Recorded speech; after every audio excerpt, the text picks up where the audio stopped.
Good evening, everyone. We'll start the meeting.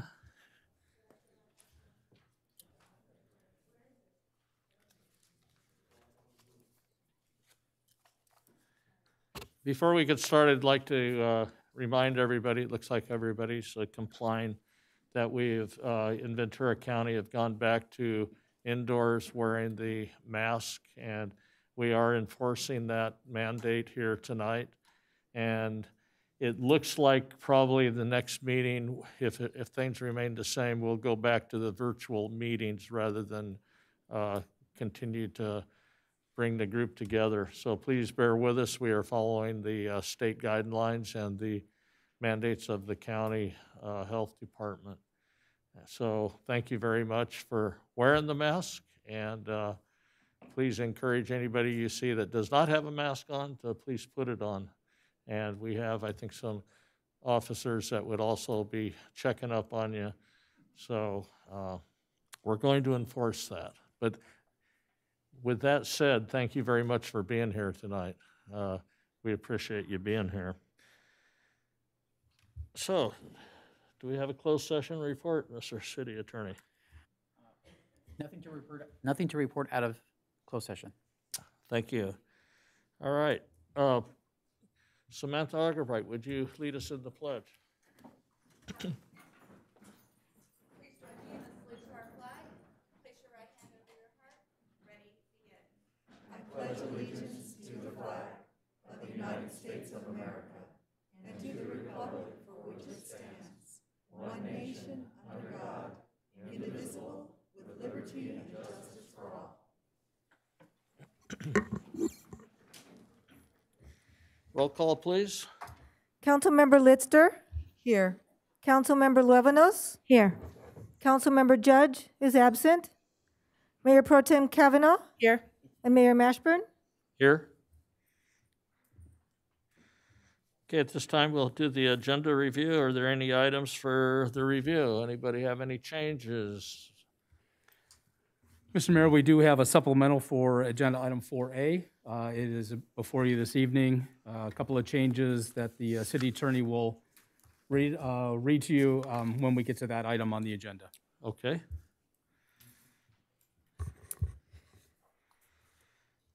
One A. I move that all resolutions and ordinances presented tonight be read in title only, and all further reading be waived. I second. Motion and second. Call for the vote.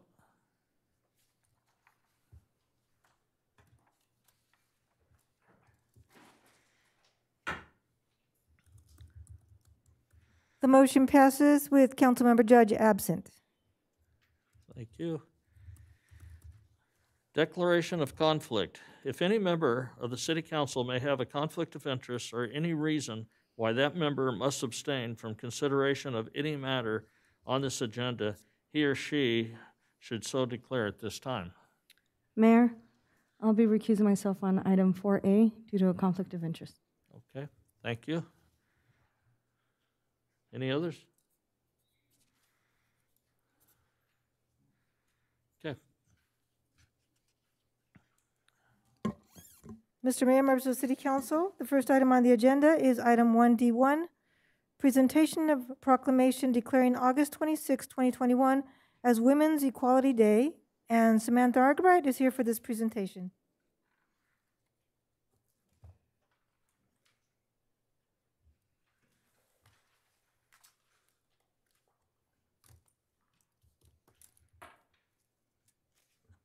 Good evening, Mayor Mashburn and members of the City Council. This evening, the city is recognizing Women's Equality Day, and I will now read the proclamation. Whereas women have been treated as second-class citizens and have not been entitled the full rights and privileges, public or private, legal or institutional, which are available to men. Whereas women have united to assure that these rights and privileges are available to all people equally. And whereas August 26 has been designated as the anniversary date of the certification of the 19th Amendment, which extended the right to vote to women. And whereas women are commended and supported in their organizations and activities in their ongoing efforts to bring equal rights to all members of the community.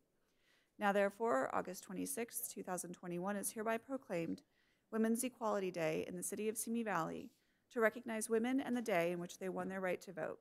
presented this 23rd day of August 2021. Thank you.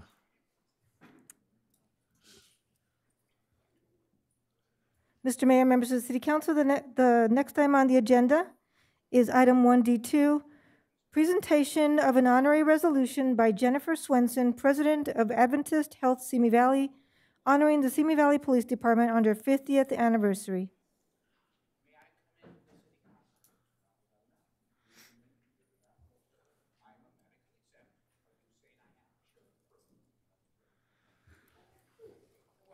Is this where I stand?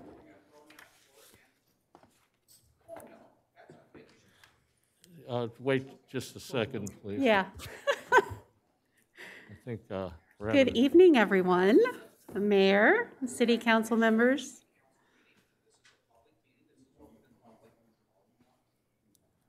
The person I was going to present to is occupied for a moment.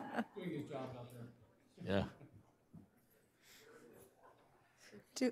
Do we want to move this for later then in the program? No, we want to wait. Okay, we can wait. There. He'll be in just a second.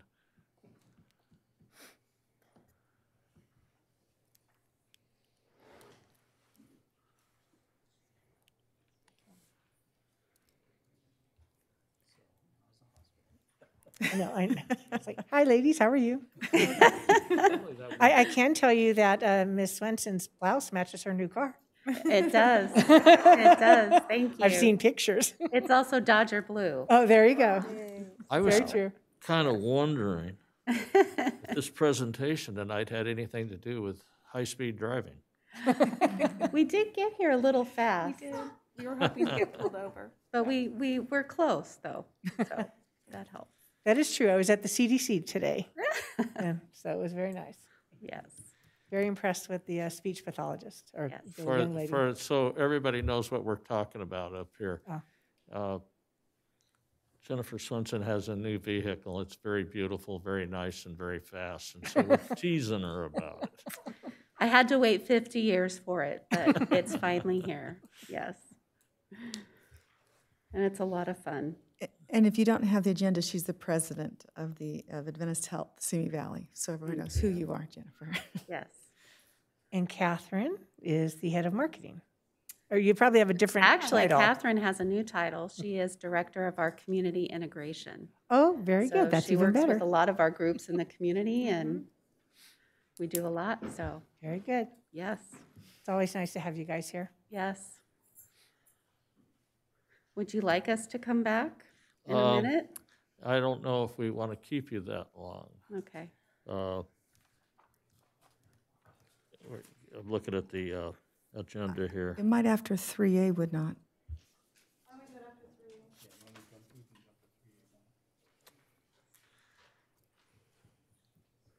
Okay, yeah, let's do that. We'll keep you Okay, up next. we're ready whenever Okay, we'll you be are. quick. Awesome. Do we need a motion for that, or? We have no public speakers for item 2. None? Is that what I heard? Okay. Oh, now he's Okay. here. Here we go. Back to item 1D2. Chief, I couldn't do this without you. He waited for you to sit down, so that you. Yes, if you can come up here, please, I would like to give you this award. It basically says, it honors our Simi Valley Police Department for 50 years of excellence in protecting and serving our community. And thank you very much. Thank you so much. Thank you very much. And I just want to say a few words. As the president of the hospital, our police department are our partners in keeping our community safe. We rely on them. Unfortunately, we have to practice drills today that we didn't have 2 years ago. We also rely on them for many of our behavioral health needs. They're there when we call them and need them at just a moment's notice. And part of a thriving community is one that has a strong business sense, has a strong school system, has a strong hospital, and has a strong police force to keep us safe. And we're just truly blessed to be able to have Chief Livingstone and all of your departments keeping us safe. So thank you. Thank you very much. I Yes. really appreciate it. Yes, awesome. Anything you'd like to say, Chief? Sure, absolutely.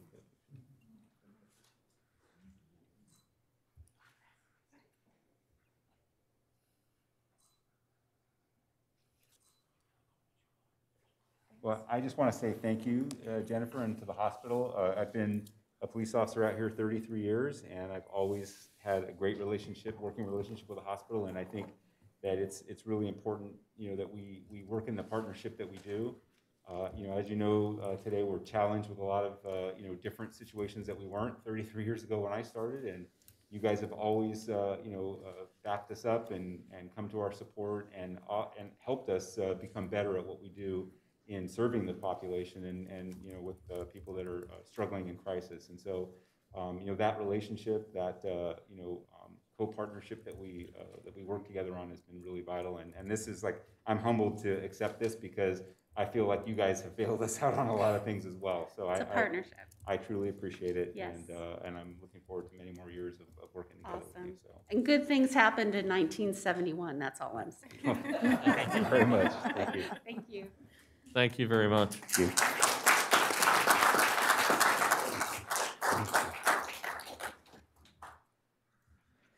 Mr. Mayor, members of the City Council, the next item on the agenda is item 3A1, selection of City Council members to interview and nominate prospective Neighborhood Council Executive Board members. And Emily Habib is here for this presentation. Okay. Good evening, Mayor Mashburn and members of the City Council. Neighborhood Council Executive Board members are appointed to alternating 2-year terms with approximately 1/3 of the seats expiring every 8 months. The next term of appointments is scheduled to commence on November 1st, 2021.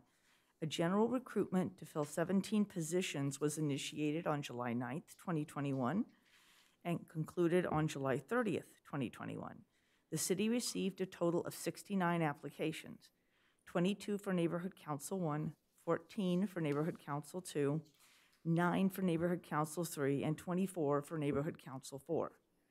In previous recruitment cycles, the City Council has typically selected 2 subcommittees, each consisting of 2 City Council members. Staff is recommending that the City Council select 2 subcommittees, each comprised of 2 City Council members, to interview and nominate prospective Neighborhood Council Executive Board members. This concludes staff's report, and staff would be happy to answer questions. Okay, what is the time frame for each interview? We're keeping them at 15 minutes, though if they go a little shorter, we'll bring people in sooner. Okay. So it would be 15 max. For each applicant? Yes. Max, okay, thank you. I guess the next thing would be volunteers. Mayor, I'd like to interview for Neighborhood Councils 2 and 4 since last time I interviewed 1 and 3. And I was going to say I'd like to do 1 and 3 since I did 2 and 4 last time. Okay, so what'd you two just say? One and 3? 2 and 4. Oh, okay, Yeah. so you're not on the same, okay. Yes, the opposite. And Okay, We're switching, yeah. okay, and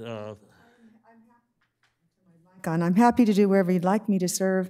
I just wanted to say that I think it's phenomenal that we had 69 applicants. That is just a tremendous show of support and involvement with the community. But I'm, of course, happy to serve wherever you prefer to place me, Mayor. okay, I think you just need 2 subcommittees. Add myself, I'll also volunteer and place me where I'm needed. Okay. And I don't mean out the back door. Wasn't thinking that.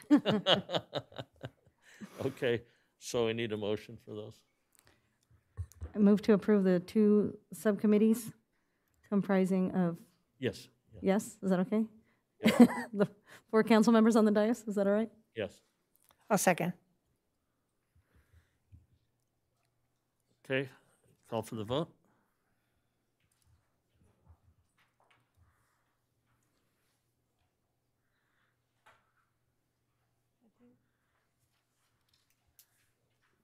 Mayor Pro Tem, And we'll assign Councilmember Judge as an alternate. The motion passes unanimously with Councilmember Judge absent.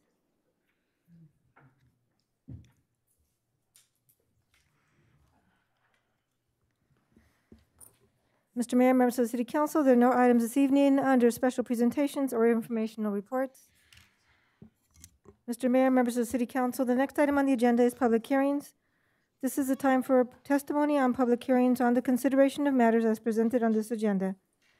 Let the record show that due notice was given as required by law, and an affidavit to this effect is on file in the City Clerk's office. All comments submitted by email have already been provided to the City Council and will be made part of the record. However, they will not be read by the City Clerk this evening.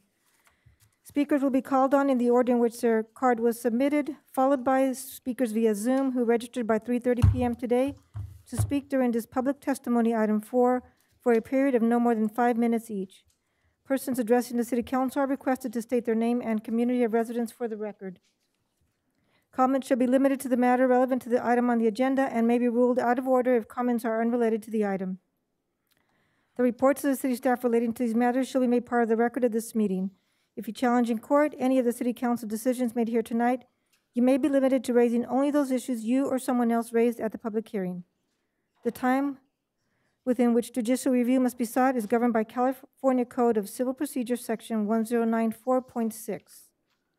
A public hearing to reconsider resolution number 2019-46 and reconsider an appeal from JM Square Development LLC of the Planning Commission's denial of a conditional use permit CUP-S-812 to construct and operate a residential care facility with 68 assisted living units and 40 memory care units located on a 1.6 acre portion of a 19.2 acre site on Cochran Street, 150 feet east of Welcome Court, and associated mitigated negative declaration under the California Environmental Quality Act. The reading of the resolution rescinding resolution number 2019-46 is as follows.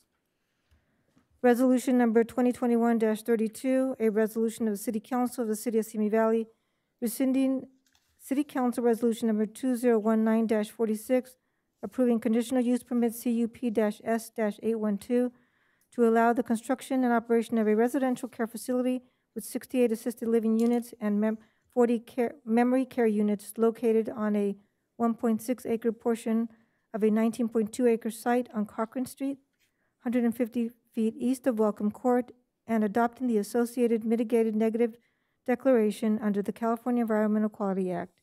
And Sean Gibson and Jennifer Santos are here for this presentation.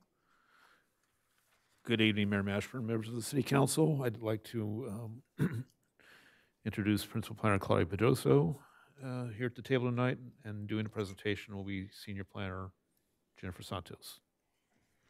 Good evening, Mayor Mashburn and City Council members. Tonight's public hearing is to consider adopted resolution number 2019-46 and to reconsider an appeal filed by the applicant, JM Square Development, on a decision of the Planning Commission to deny conditional use permit number 812 for a request to construct and operate a residential care facility with 68 assisted living units and 40 memory care units and its associated mitigated negative declaration. To provide a brief overview of the previously presented project, the site is located on the south side of Cochran Street and east of Welcome Court. The site will be developed on a 1.6 acre portion of a 19.2 acre site, and the remaining portion of the site, which is 17.2 acres, will remain undeveloped. The site is surrounded by townhomes to the north and single-family residents to the west and the south. The applicant proposes to construct and operate a 108-unit residential care facility that would serve senior residents over 55 years of age. The residential care facility, as mentioned, would include 68 assisted living units and 40 memory care units. This two-story building is proposed to be built over a subterranean parking lot that would contain 55 parking spaces. The Planning Commission conducted a public hearing on the project on September 4th, 2019, after which the Planning Commission voted to deny the project. Then on September 8th, 2019, the applicant submitted an appeal to the city in which it was heard by the City Council on November 4th, 2019, in which the City Council voted to deny the appeal, thus denying the project. The City Council adopted Resolution 2019-46 to set the findings for the denial of the project as shown in Exhibit 1. As allowed by the city's municipal code, the project is being presented now before the City Council for reconsideration of the prior denial and the requested project entitlements. First, the proposed project is still consistent with the city's code and requirements that were presented to the Planning Commission on September 4th, 2019. The proposed use is still allowed in the current zone with a conditional use permit and meets the development standards, including setbacks, building height, and parking. Secondly, the use is consistent with the general plan by providing additional specialized housing for senior citizens within the community, and the building design and color help to blend with the existing hillside. The site will be separated by a wall and landscaping from the adjacent residence to the west. This will provide compatibility with the surrounding uses. Third, the project is also consistent with the city's design guidelines. The applicant is proposing to install numerous 24-inch to 48-inch box-sized trees that will provide a more established look in 3 to 4 years. The building will have earth tone colors of light tan and dark brown that will be compatible to the existing terrain and residents in the area and will be accented by stone and veneer siding.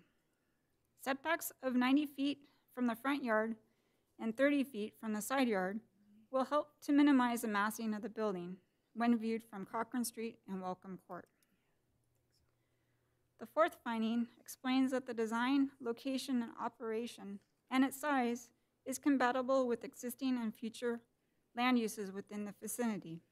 The project will be surrounded by residential uses that range from 1-story to 2-story structures, and the operation of the residential care facility is allowed with a conditional use permit in residential zones.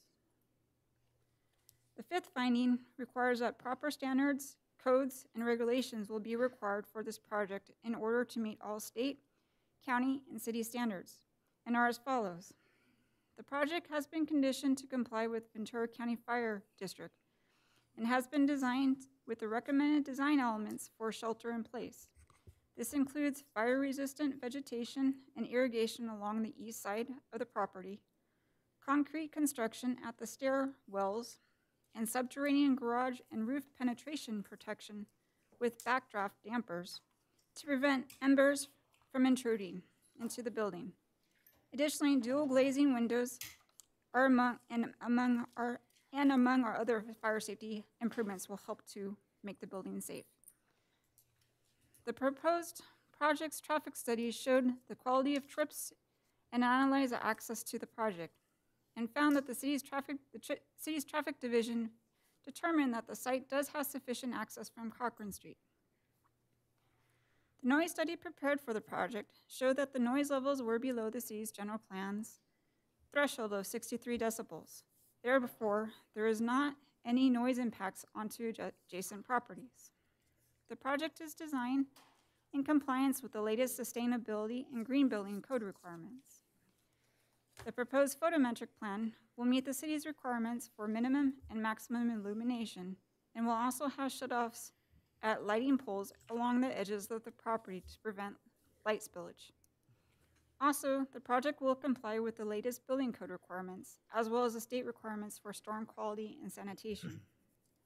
Overall, there are over 100 conditions of approval from all departments and agencies that require that the project comply with all health, safety, and welfare requirements, as well as the city's design guidelines and development for the city's zoning requirements.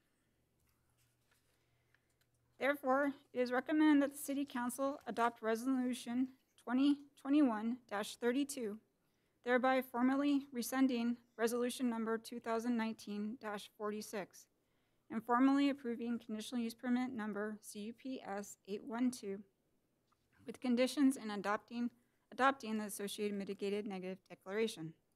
This concludes staff's presentation, and we will turn it over to David Caceres, interim city attorney, who will provide a statement for city council's consideration. Okay, at this time, first thing we want to do is ask, are there any ex parte communications to report? I don't have any. None? Myself either? Okay, thank you.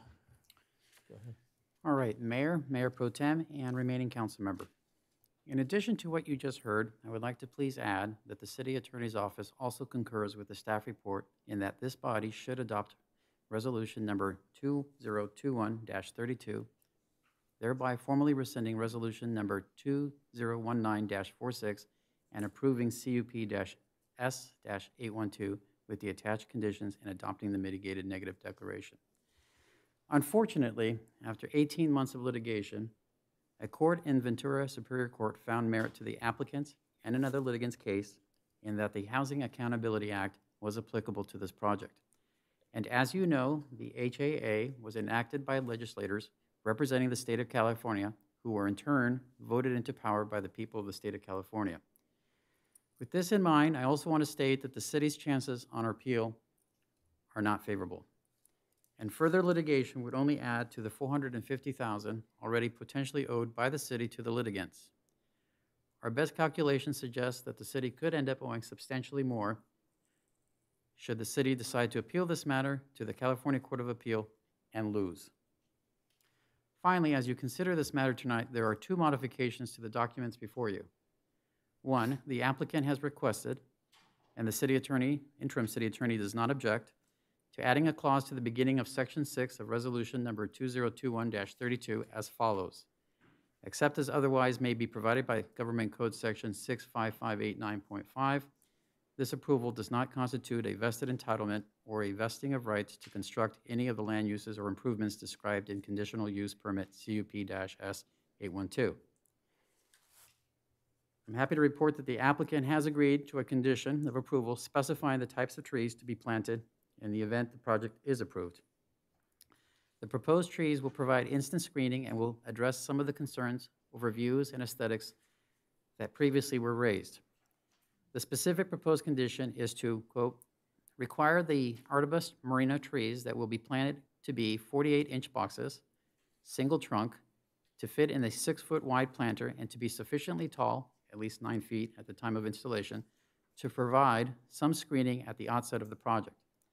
The total cost of these trees would remain within the $13,000 tree mitigation fee that is already required. In the event that the council moves to approve this project, I recommend that the motion be to approve resolution number 2021-32 as amended to reflect these two items. Thank you. I have a question for you. I may have missed it. I think you covered it, but we've already spent $450,000 attempting to deny this project, correct? We have actually incurred costs in-house and with outside counsel, and we potentially could owe $450,000 in litigation fees. If you approve this project, that money is owed as of right now. Okay. And if we appeal it, I think you said it'd be substantially more. It'll be substantially more. Our best guess would be, in addition to the $450,000, at least another $500,000 to maybe $1.5 million. That will cost the city. And am I correct in saying what the applicant is saying, based on what he found in California state law, is that this is considered a housing project? That's right. The court in Ventura found that this project would fall under the Housing Accountability Act, and this is in fact subject to it, and it is a project. So once again, we have the state going around city government.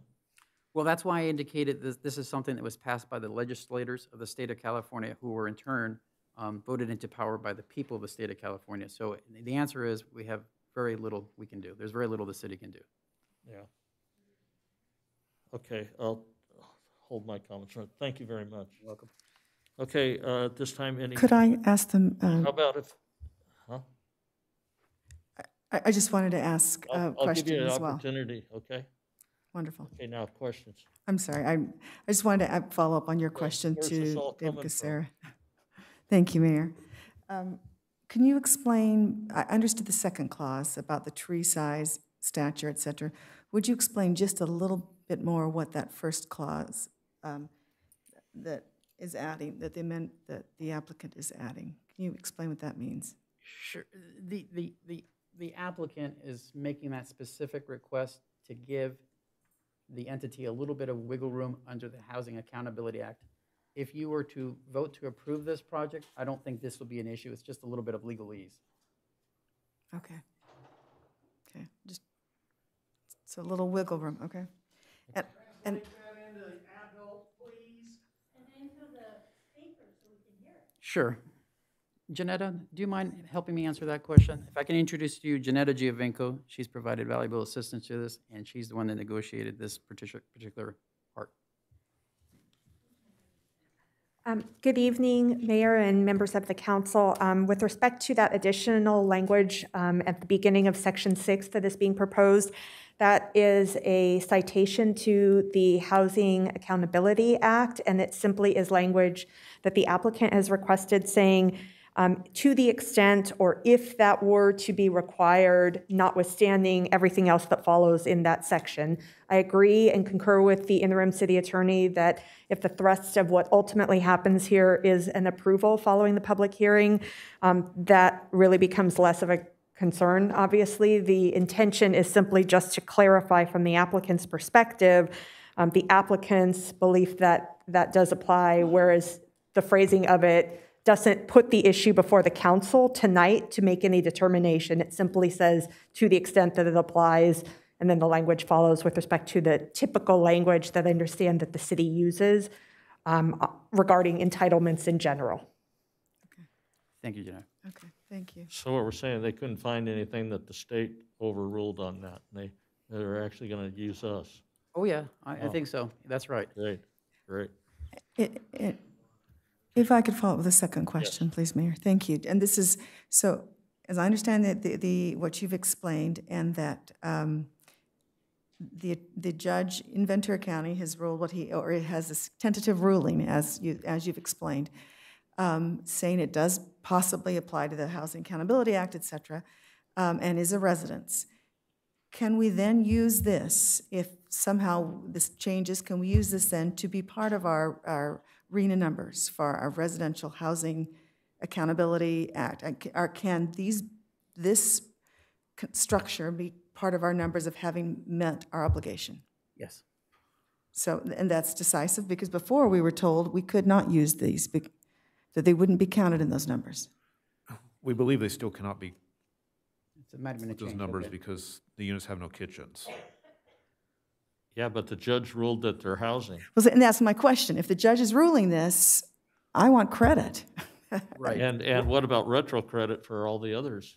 Well, let me just clarify. First of all, I think the judge did already indicate that this is going to be subject to the HAA. So what we can do... Sure, no problem. The judge has indicated in Ventura County that this particular project will fall subject to the HAA.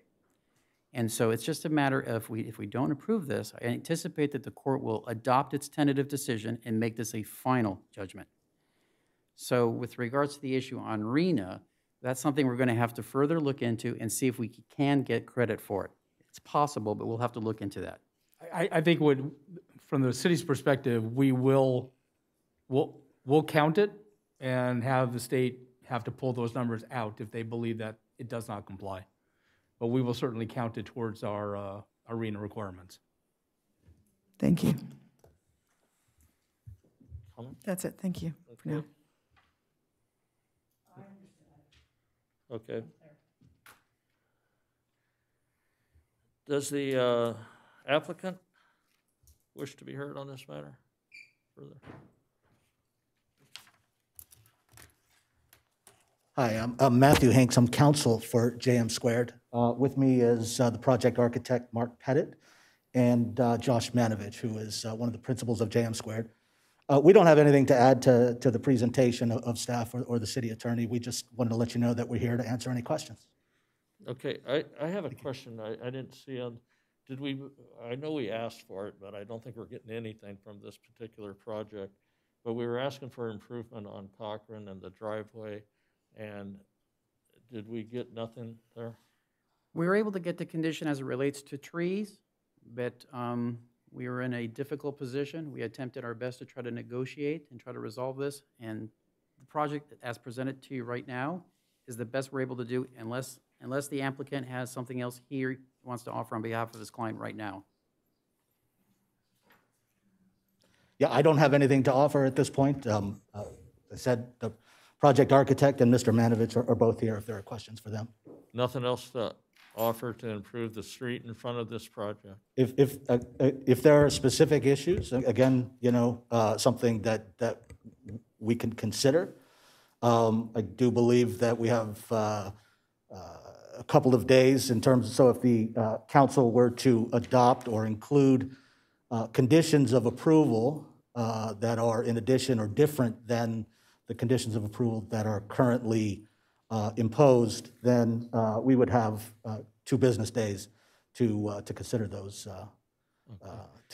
additional conditions. So we would do so, but we do have those 48 hours, and we don't intend to waive that. Okay, another question. The remaining of maybe you can put the slide of the property, and it shows both lots. I think it was 19 acres and.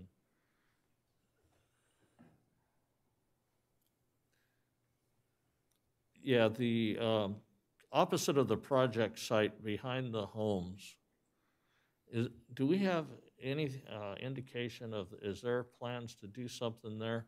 And the reason I asked this question, I've been contacted by homeowners in that area that said somebody has come and offered to buy the land behind those homes about where the pointer is.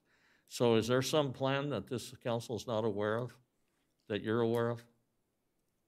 No, I'm not aware of anything on that parcel. Okay. So does the folks that own the property have any intention that we're aware of? Not that I'm aware. I don't even know if that's even part of the JM Squared parcel. Okay. Okay, thank you.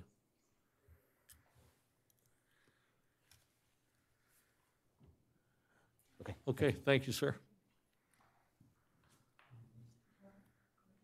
Okay, we'll go to the public statements.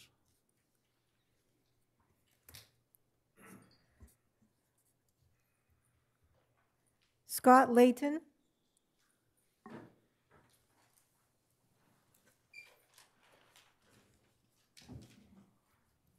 Good evening, Mayor, Council. I'm Scott Layton. I live at 2367 Welcome Court. And, you know, it just amazes me that we go through all the procedures of our city as far as our planning commission, our neighborhood council, our city council. We go through all this, and we're back here again talking about it again. With 3 years now, this has been going on. And not one time had these gentlemen came to us and asked what they could do to kind of make us a little more easy with this project. They're bullying it down our throat. The traffic has gotten worse there on Cochran. It's hazardous. I'm out in the front yard every day. I hear it, I see it. The traffic hasn't changed. Their traffic study also, again, they put a traffic meter on Welcome Court that has 9 houses. And if that's their traffic study, then they better rethink it. Because 9 people can only drive up and down the street so many times. So again, I'm against this project. Instead of bullying it and throwing it down our throat and beating us into the neighborhood and saying this is what you're getting, I just wish our city would stand up to these people for one time. Thank you. Thank you. David Gehring.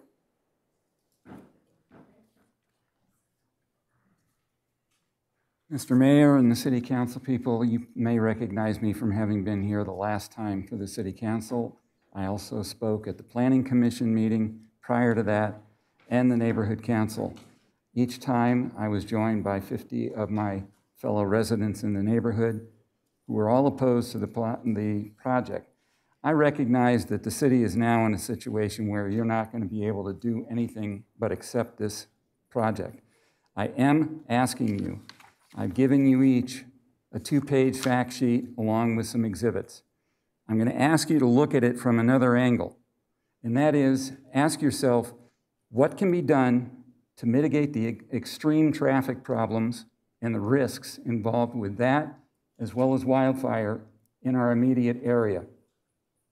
In July of 2020, a small fire started by fireworks and teenagers on the hillside immediately to the north of the property in question.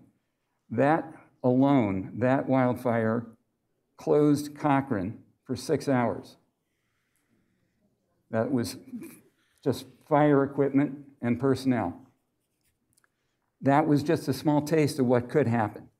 And regardless of what I have been hearing about the property having been fire hardened, the reality is they are not going to shelter in place. They're going to try and evacuate the property. And when you're talking about just the residents, that's not enough. You talk about residents, staff, all of those people are going to be asked to evacuate. Well, they're going to all be pouring out onto a 40-foot wide street. I'll remind you, Cochrane in that area is 2 lanes. It's not 4 lanes, it's 2. And so the resulting safety issues are extreme. And going into the fire season right now, I'm very concerned. I am a 35-year resident of Simi. I lived in the White Oak townhomes immediately across the street from the property. I've lived there for 12 years. I'm very concerned because I've had to evacuate my house a number of times because of the wildfires. And this is only going to make things much, much worse. I'm asking you in the city, recognizing you can't do anything about this as far as accepting the development, I'm going to ask you to think in terms of what can be done to significantly mitigate the issues related to the traffic patterns created and the exacerbation of the traffic problems that already exist.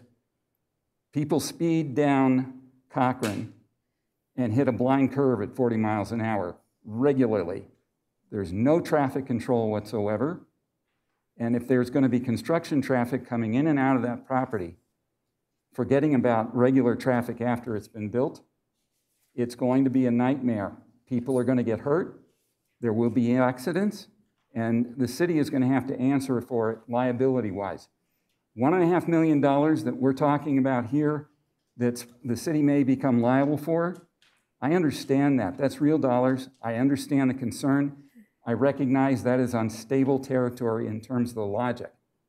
But I'm going to tell you, one major issue that might occur where there's a loss of life because of the way this whole area is structured, if it's not mitigated, the legal liabilities will be much higher. So I'm going to ask you to seriously consider what can be done to require the developer to mitigate. And I'm not talking about a couple of speed bumps and a speed limit sign.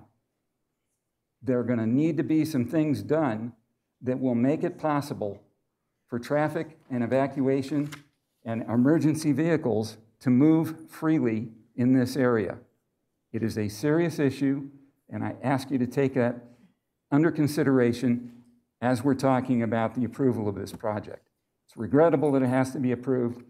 I think each of you believe that it's regrettable. All of you denied the application the last time, as did the Planning Commission, as did the City Council, as did the Neighborhood Council. This is not a popular project, but I'm willing to accept the fact that it's going to go through. I'm asking you to figure out what can be done to mitigate. And it comes down to wildfire protection and traffic patterns primarily. So I'll thank you for that, and I appreciate what you're doing. Thank you. And one more thing.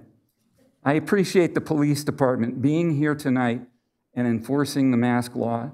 I think it's important. Unfortunately, they had to be here, but I'm grateful that they are. Thank you. Thank you. Tony Rogers. Tony Rogers.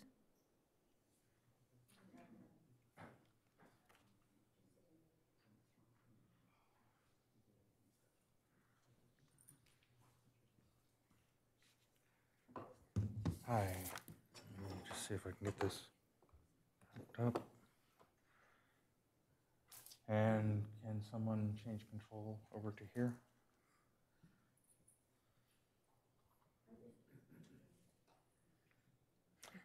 So let's see.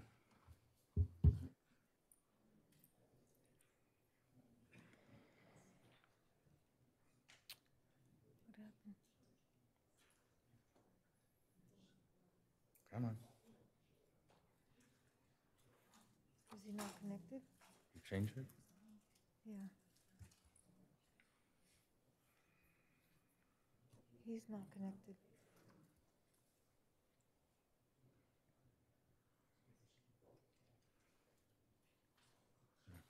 You try reconnecting. Sure.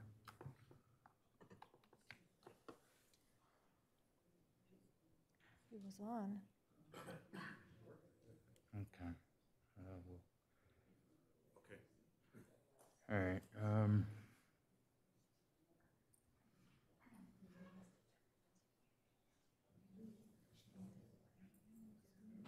Oh. Can you do it without the full screen? What's, no, I don't have it on full screen. Yeah, just try this again.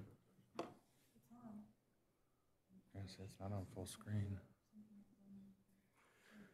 All right, we'll go with this.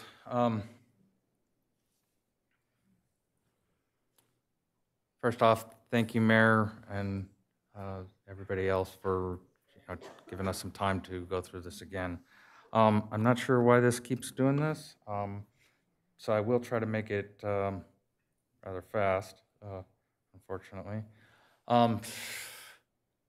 So, as you know, we have a brush fire over in Wood Ranch. Here's another one right off Santa Susana Pass. Just want to.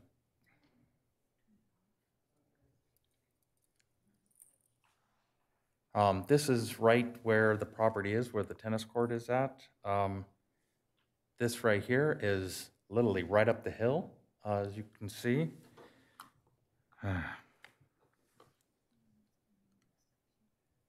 And all the people that had the firemen that had to do this, the massive electricity trucks that came in from Edison.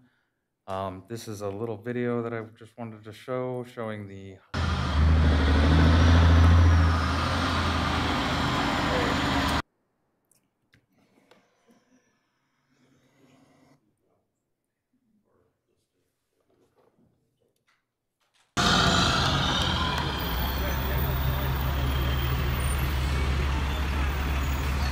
So as you can see right here, oh, goodness.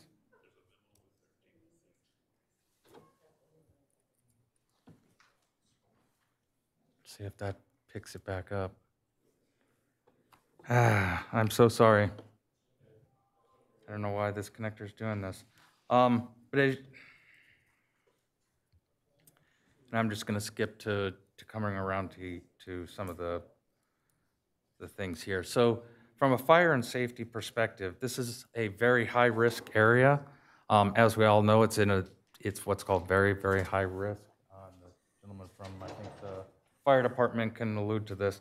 This area right in here, right there in the little section right there, shows that we are in that exact area. So this is crazy. Yeah. I'm not sure why. If you want, here's my pointer when you get it back up. Yeah, that would be. If that would help. Yeah, that would be great. Okay.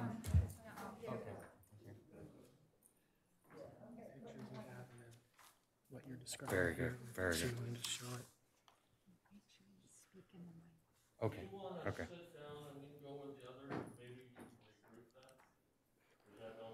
So Stephen had brought some photos of the same thing, in which it shows, I can give you guys, these pictures if you'd like.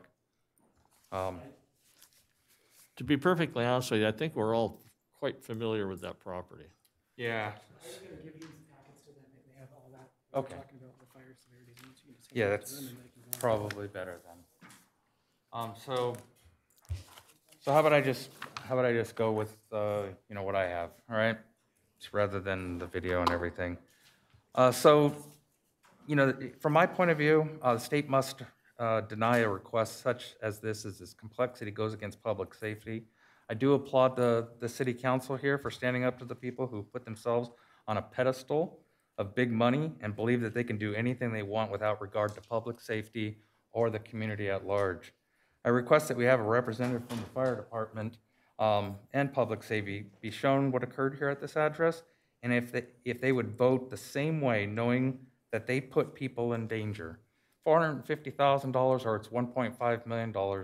Mayor, you've seen the catastrophe that this thing turned up when it caught on fire.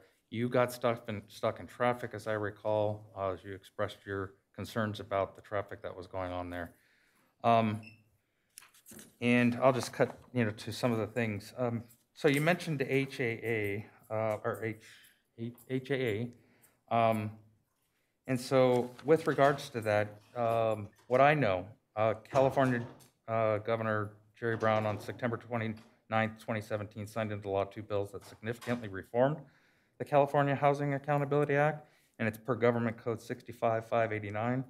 And local governments may reject or reduce the size of housing development projects only if, and there's 5 of them, but I'll name out 2, the project would cause an unavoidable impact to public health or safety that cannot be mitigated in any other way than rejecting the project or reducing its size.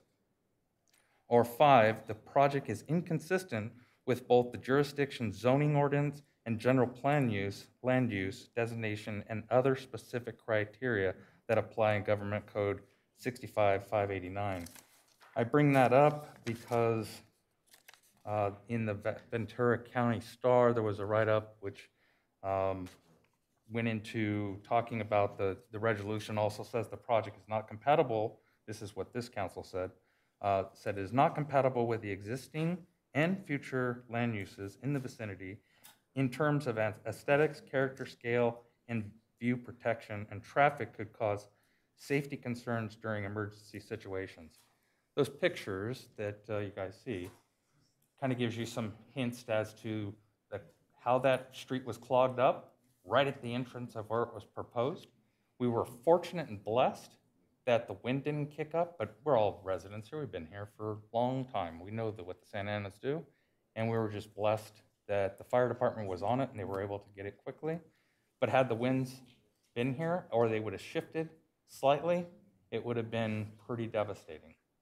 So I don't want to, I think when you look at the cost of, $500,000 in the budget of Simi Valley, I think, which is probably upwards of around 80 million, maybe 90 million in revenues, and about 75 million in expenditures. We should look at the cost of, the human safety regards, and I think it's pretty disrespectful that J.C. Crew, the gentleman, I think his name is Josh Manovic, and his wife Bonnie Vercu, they had stated that this right here, Manovic appealed the decision sending the project to the City Council on November 4th. The Council unanimously denied the appeal, upholding the Commission's denial. The developer, Jam Square Development and Statehood Housing Advocate Group, Yes in My Backyard, are now suing the city, which they did. And according to the city's own staff, we satisfied all the requirements, Manovic said, but politically they disapproved it because of all the pressure from the neighborhood. We spent over 2 years and a lot of money on this. It's a completely legitimate project, and he's never even talked to anyone in the community. No one from James Squares has. So that's all I have to say. Thank you for your time. I don't recall them speaking to the council either. Robert Burns? Thank you. Thank you.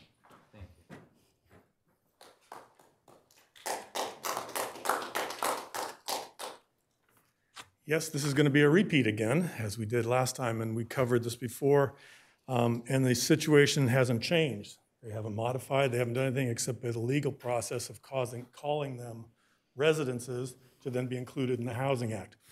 I understand how you're moving about that. The drawback to this and the only correction to it can only be relocation.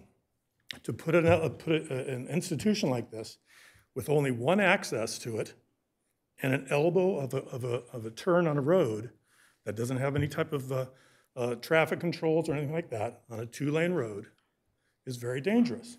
We've seen how that occurs with actual fires right next to that property. So the situation still comes down to the same thing. If you guys have the power, and I understand the legal situation there, to overturn it based on safety. That's what it's going to come down to. Because logistically, it doesn't make sense at that particular location. That's all. It's a great development. Just shouldn't be right there. That's the drawback. Thanks. Thank you. David Barry? Shut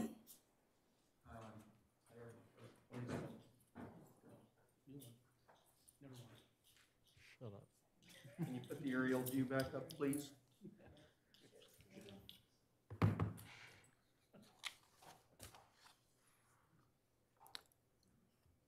My name's David Barry. I live here in Simi Valley. As far as fires go, so far, my wife and I have had to evacuate 3 times. And we live on Welcome Court, immediately adjacent to this property, and it's right between us and the fire. So when the next time that hill burns, I say when because we all know that it will burn again. I remember 4 or 5 years ago out in, I think it was Jurupa, out towards San Bernardino, they had that exact situation where there was an assisted living facility and a fire right next to it. It was an unmitigated, chaotic disaster. TV news showed families carrying their elderly family members out in bed sheets in order to get them out of there, because between the fire trucks and the ambulances and the private vehicles, it was totally clogged. And I think that is what will happen when the next fire gets close to that building. On the issue of development, if you look where the letter PRO and project site is, that's where the developer originally wanted to put some duplexes up the hill right there adjacent to the freeway. I full well expect that the developer will come back here to put those duplexes in. They're just waiting their time, biding to expand this project. As far as building it, they said they were going to haul out 30,000 cubic yards of dirt. Most dump trucks are 10 cubic yards. That means 3,000 truckloads of dirt going down Cochrane. That also means 3,000 trucks going in to get the dirt. That's going to be a real mess. The neighborhood is going to be full of dirt because our good dry hills, lots of fine dust coming out of there. At the intersection of Welcome Court and Cochrane Street, some of my neighbors disagree with me, but I would like to see either a stoplight or a stop sign installed there with a warning sign up the hill telling the speeders that, hey, there's a stop sign or a stoplight ahead of you, so slow down.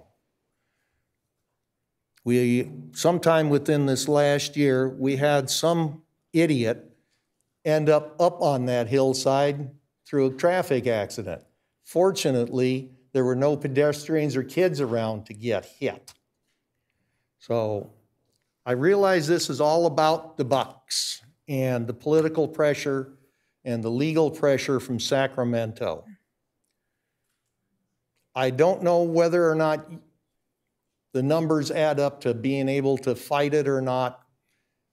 Mr. Caceres here, he's made it plain that he wants to see this passed, but I hope that you will take his advice as advice and make up your own minds based on what's best for Simi Valley.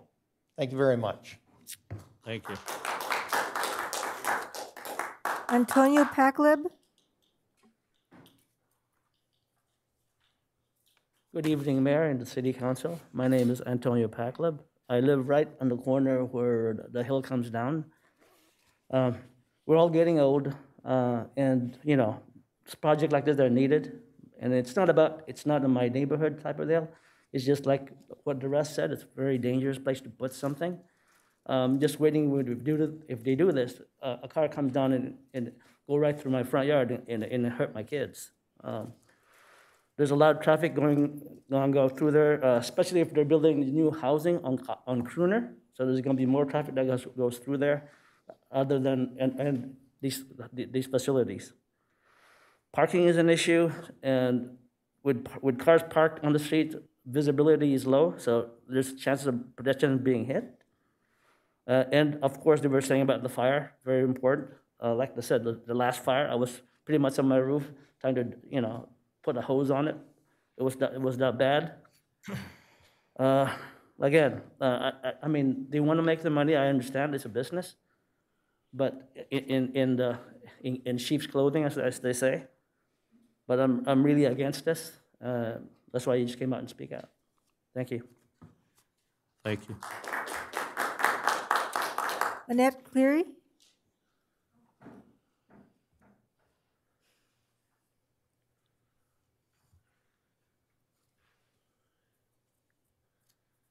I'm Annette Clary. I live at 2398 St. Clair Avenue, and the other residents pretty much summed up the same thing as what I'm thinking about the fire.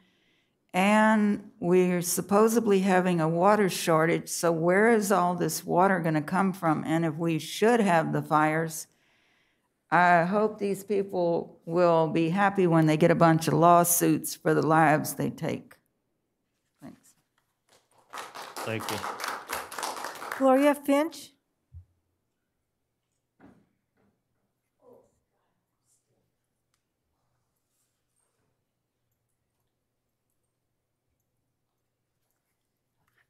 Hello, my name is Gloria Finch, and I live on St. Clair. And when there's a fire, our street is packed. I cannot get in or out of my house. If I had to evacuate, I would have to go out there and tell them to stop. But no one's brought up the wildlife that we have up in those hills. If you start building, where is the wildlife going to go? I have 3 dogs. I don't want the coyotes jumping up into my backyard. I've been reading on Nextdoor where someone thought they saw a bear. Someone up in one of the tracks had a mountain lion. And there's a lot of coyotes. I think that it's dangerous for animals, and it could be dangerous for children. It's a 2-lane street. Where are you going to park while you're building? That's number 1. Number 2, it's a dangerous street as kids are going to go to school. This Simi was a small community when I moved here. And it's just grown. And how many memory care units does one community need? We got them all over. And this, where he wants to build it, traffic will be bad. Where are they going to park along the street? Are they going to come on St. Clair and put their trucks and their cars in front of my house? I mean, this is getting to be ridiculous. And I also think a lot of seniors are moving out of California. They want to go to a community where they can meet other people of their own age, be in a community where there's activities. I don't think you need this many memory care units. I really think that we're overdoing it. How many do we have here? It seems like we're constantly building Medicare units out here. And I personally think it's ridiculous. And especially in that area where it's a two-way, one going one way, one going another. People are going fast all over the place. Welcome Court couldn't even get out of their area if there was a fire and had to evacuate. I could barely get out of mine if there's a fire because on the freeway because people are using my street to cut over. So I don't really see, and a Starbucks is being built on Yosemite and LA, and the dirt is already in the street. That street is practically blocked up. So what are you going to do on Cochran? I mean, how is he going to prevent it? And this lady gave me this that she would like to know because she didn't sign up on the card.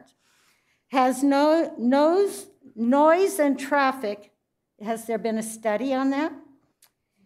Emergency vehicles going up and down the street, ambulance traffic, the impact on the residents in and out of the area will be very bad.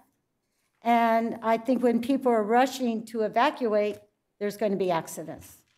And I hope there won't be serious accidents. And I don't know what else to say, but I just think it's a bad project in the area. And how many memory cares do we need in Simi Valley, especially with people moving? That's it. Thank you. Steve Parley.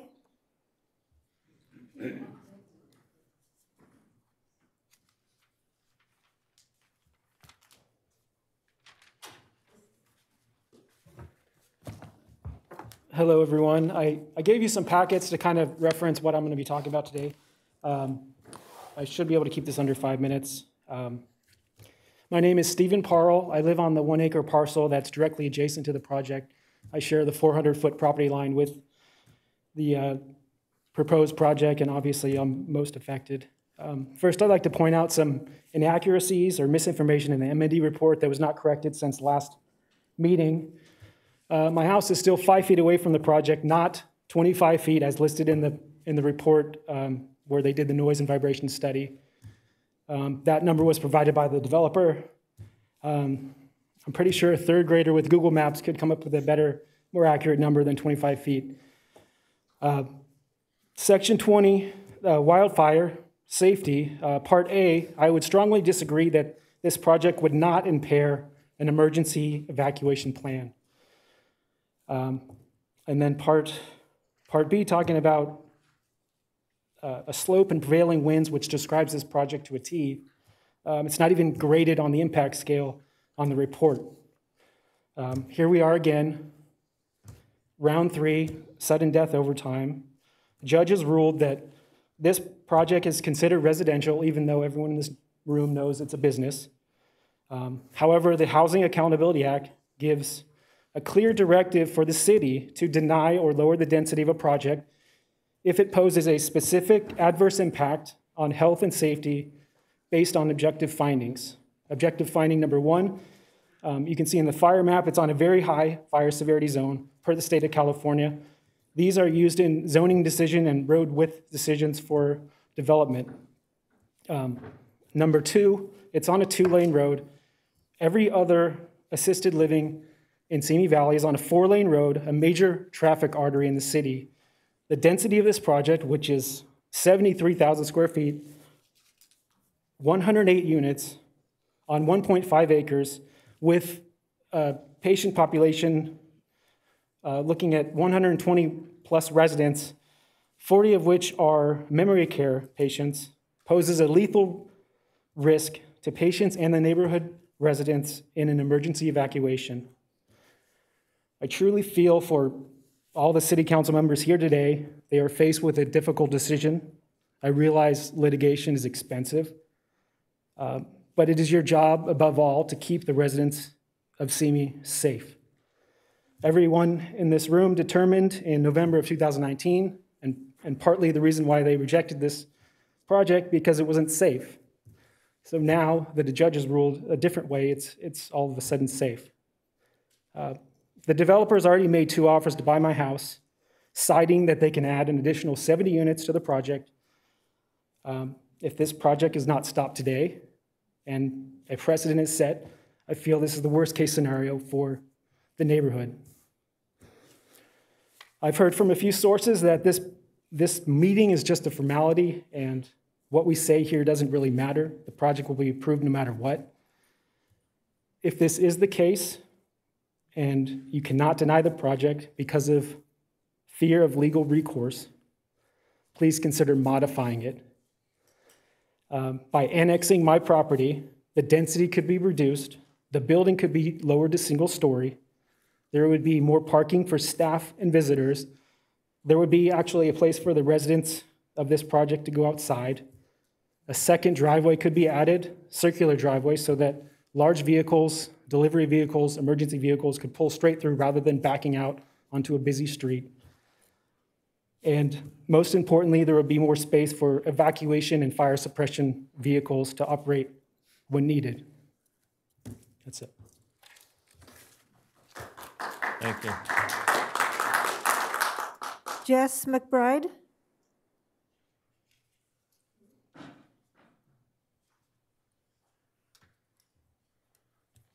Good evening, Mayor, Council Representatives.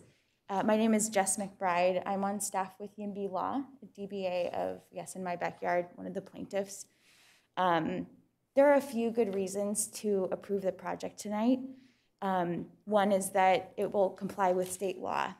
Senior housing is indeed housing. It's the primary dwelling of people, and that's protected by the Housing Accountability Act. The other reason, and I want to speak from the heart, I know you guys all showed up here and were really brave to speak. And obviously, I'm an urban planner. And, you know, is it ideal? Sorry. Is it ideal to build into green space? Probably not. You know, we're experiencing fires all through the state. I volunteered with the American Red Cross last year with the fires up north, and it's intense. It's definitely getting intense. But that wouldn't be, you know, it wouldn't be necessary to build into this space if we had better zoning closer in to our city, away from the wildfire. But unfortunately, that's a hard political lift too. And so developers are forced to use spaces like this to build housing that we need. And I want to speak personally as a human being. My body is aging. The bodies of my parents are aging. My dad has a physical disability. He won't be able to walk soon. We need housing so that when we age and we need that help, we need that assistance, that our housing infrastructure is there for us. I was born in the 80s. My parents were born in the 50s. Those are some of the two biggest generations that we are going to experience as a society. You're right. People are moving out of California, especially seniors, because it's too expensive, right? It's not because their friends aren't here. Their friends are here, but there's not enough housing to accommodate us as we age. And so this is why we support housing as Yes in My Backyard. We don't like to admit that we're aging. I don't like to admit it. But that's what our role is as leaders, is to look into the future and see what the group needs. And unfortunately, that's what we're doing here, is seeing that we need senior housing, and this developer is building it. As a planner, I want to be part of building that world, that future world where we have places to go when we come to the end of our life and we need a little help.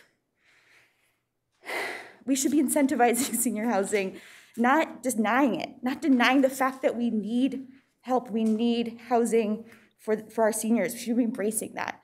I haven't personally given up on seeing that future yet, and I really hope that you vote to approve and embrace that future too. Thanks for coming out, you guys. Thank you. Michelle Spoladoro.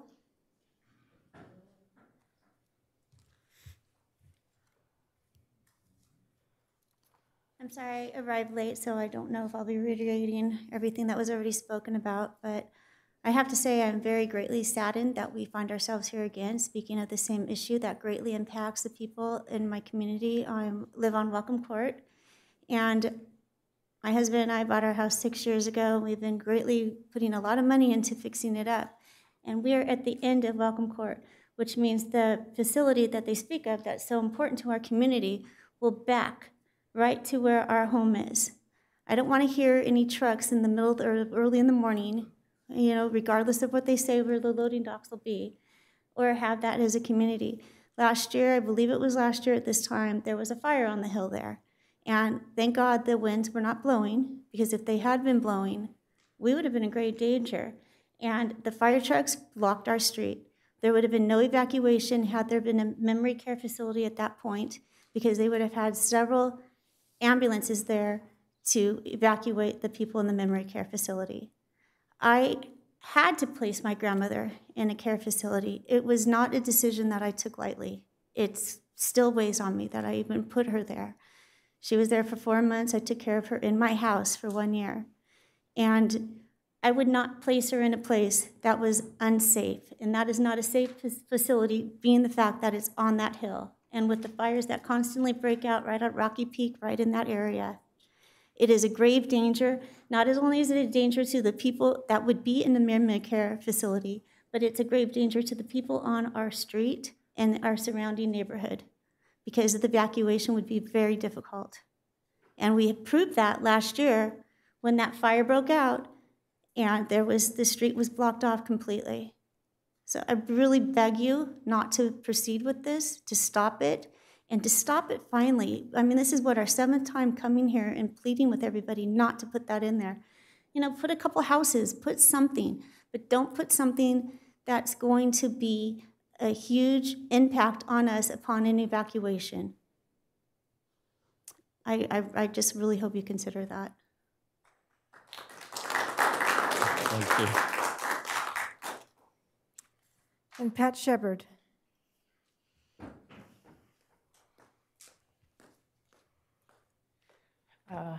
Thank you, Mayor and Council, for hearing me. The fire hazard has been brought up over and over again, but I would like to know if, since this has been deemed a residential housing or dwelling, has the noise and traffic study taken into effect the increased emergency vehicle traffic and the ambulance traffic that's going to be there, simply because it's a place for older adults, and what the impact on the residents is going to be? Also, I find it very bothersome to see that a decision like this can be made simply because of money and not safety. Thank you. Thank you. Mr. Mayor, that was the last speaker card. We do have one person online, a Zoom caller. Okay, let's go ahead with that person. Good evening, Mayor. We have one speaker online, although we had 2 that registered. So the one speaker that we have is Diane Runfellow. Go ahead and unmute yourself.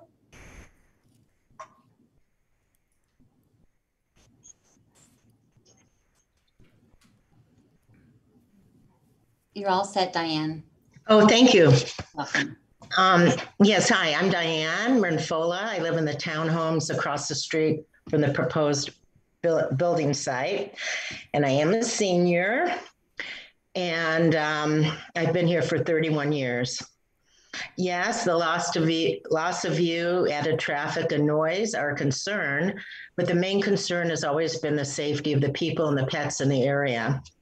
I believe the majority of the people opposing this are also concerned with the safety issues and what price do you put on a life. I attended all the meetings and hearings regarding the proposed bill, except for the appeal, which I was not notified of. The project was rejected by all 3 of the councils here in Simi, the Neighborhood Council, Planning Commission, and City Council. All agreed it's a nice facility, but not suited for this space. Think about that. They had good reason to deny the project. Okay, my first subject is the neighborhood, and we are a section of Cochrane with a 15 to 25 mile per hour speed limit. It's 1 lane in each direction. The road is narrow, lined with parked cars on both sides. There's not even a center divider on this section of the road. Several of our side streets down this stretch of Cochrane do not have other access to arrive or leave except by going down to Cochrane. The proposed build site is right at a curve in the road that leads towards Mount Sinai Road. Safety concerns. I have been here long enough to witness a fair share of brush fires in the area. The area is surrounded by dry brush. When there are fires, the road access toward Mount Sinai is closed off and used as a lookout station for emergency vehicles. I see fire trucks and even helicopters parked there while the road is closed off to others. If there were to be another fire, it would be a disaster with all the present people in this area trying to evacuate, let alone adding another 108 residents plus workers of the facility that would have to leave. There would have to be special transport for wheelchairs for the memory impaired, as well as transport for others. I recall the mayor witnessed this traffic jam at Cochrane one afternoon when there was a small fire near Yosemite off-ramp. He brought up this safety concern at the city council hearing. It was just a small fire, not directly in the area, but the neighborhood traffic was at a dead stop. So in summary, the safety of the people and pets are more important than company profit. I urge the city to fight for the rights of their citizens and let the judge know that this or any other highly populated build is not right and safe for this area of Simi Valley. Thank you. Thank you.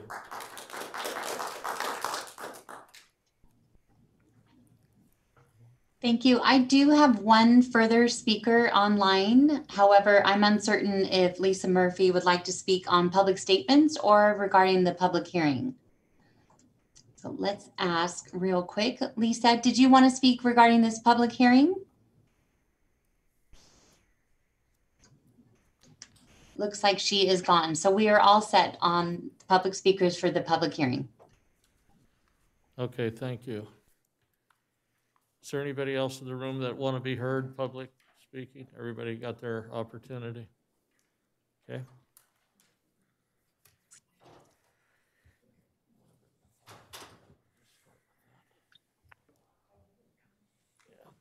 At this time, I'd like to invite Chief Pike to come up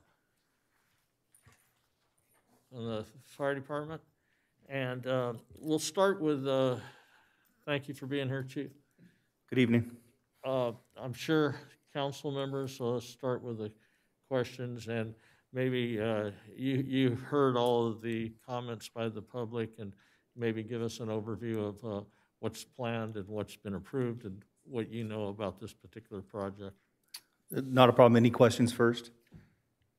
Just like to hear from you. That'd be good. I think I'll start then. Do you have any questions, Dee Dee? Yes, but go ahead. Okay. I just wanted maybe for you to review what the requirements would be for wildland weed abatement or fuel management for a project like this. Okay, so in order for a project like this to get approved from the fire department's perspective, after the project is built, we have a fire hazard reduction program that we do annual inspections to ensure that we meet the proper brush clearance from any structure in our community, which is 100 feet. So we would always go around to ensure that that meets the requirements for the Ventura County Fire Department within the city of Simi. As far as the egress and emergency access, this project has been reviewed by our Fire Prevention Bureau and does meet the minimum standards for egress into this project. Okay, a further question.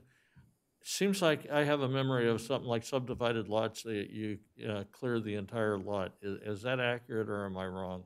Subdivided lots? Lots, yeah. Vacant lots. So within the city of Simi, we do require, we work with the city to remove all brush hazard on a vacant parcel.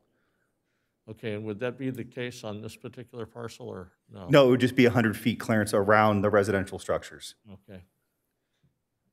Okay, and then would you describe, we're hearing, and I don't know that it's accurate, maybe you can let us know, the shelter in place would be the type of action you would do if a fire came through there?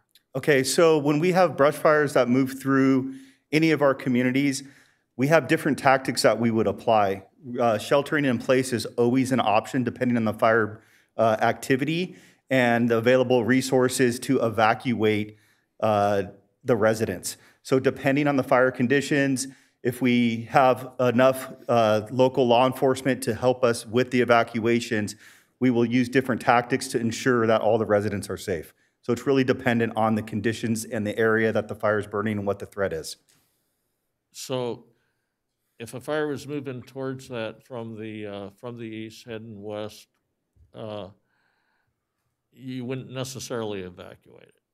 No, not necessarily. You may evacuate it. That's always a tactic that we can apply. We have to have enough emergency resources to get in there to be able to do that in a timely manner. And with that type of building construction too, we would lean towards sheltering residents in place.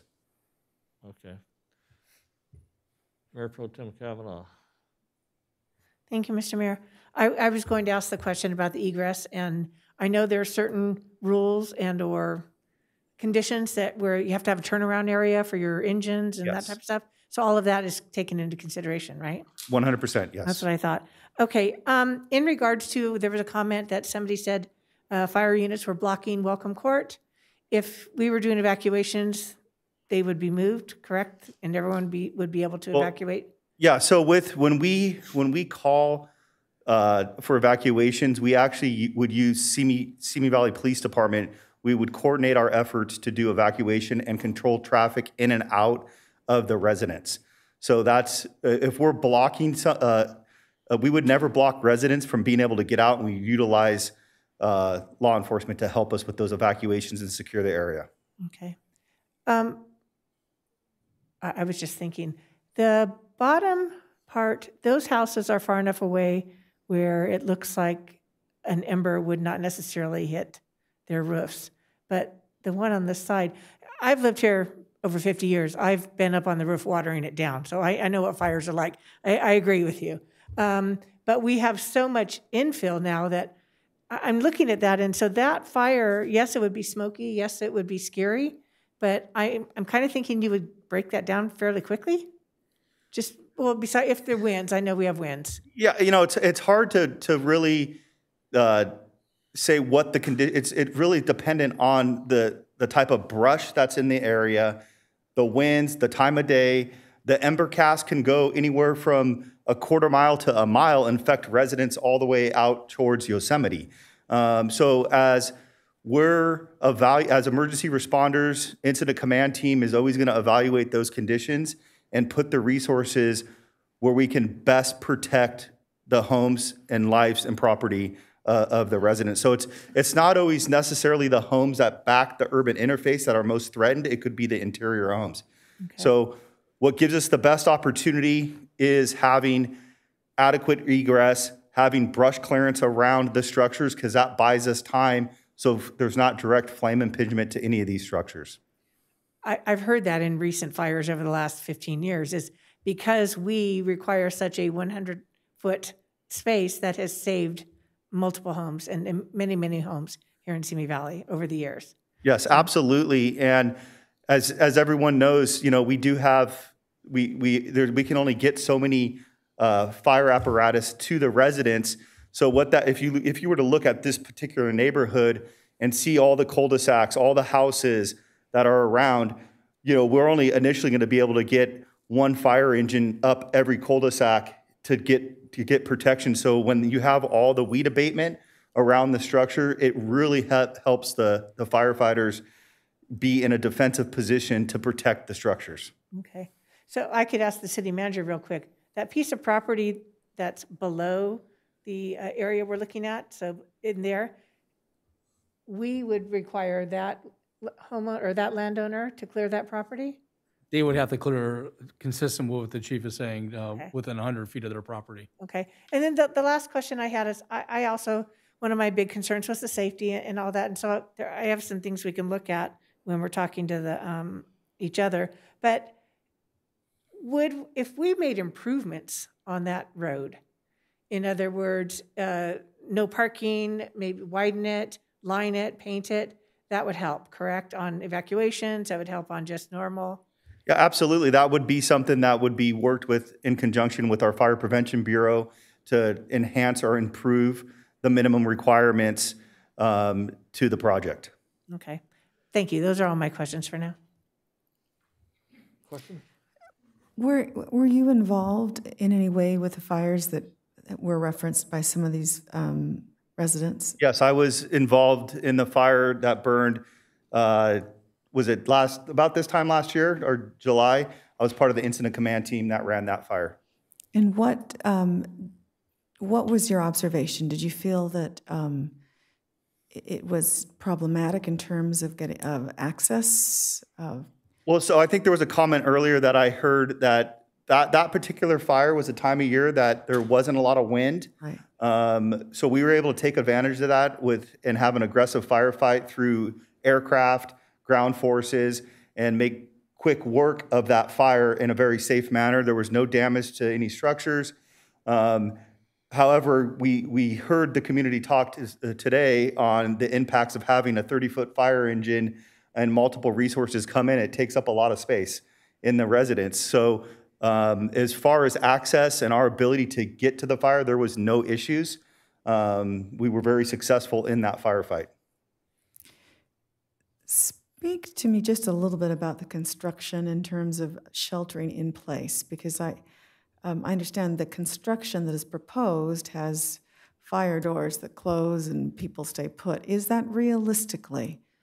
So a new construction features in a building like this, they're not going to have any exposed wood that's beyond a certain, or it's going to have to be a certain size. So the vents are going to be covered.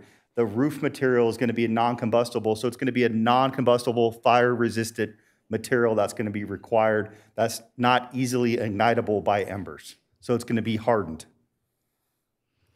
And it is, and the advice, if there were a fire raging down that hill, would be to the residents or to the people there, stay put. That's one option. There is a time where there might be an option to evacuate the residents depending on the fire conditions. Okay. So it's not, we never go into an emergency situation and go, this is how it's going to happen. There's different situations, time of day, fire conditions, available resources. We could have another fire that's going on at the same time and be thin on resources. So there's all these things we're evaluating as incident commanders that we can have the best outcome for the community. Okay, thank you. Just a question. The fire you spoke of that you were involved with, did you have to evacuate any homes during that fire? No, that would have been a shelter in place. Okay. It's the same area though. Yes. Anytime there's anytime there's a fire, we're going to work with Simi Valley Police Department and control access in. If residents want to leave, we will let residents leave for sure. So, but we would control the traffic in, because a lot of times it's not residents trying to get to their house. It could be looky-loo traffic trying to take pictures or try to get to the area where the fire is. So we definitely try to control the perimeter so we can ensure if we have to get residents out, they can get out and we can still get more emergency equipment in. Okay, well, thank you, and I assume you're going to stay here in case we run into any other questions. Absolutely. Okay, thanks a lot, Chief. I'm sorry, the public portion is complete.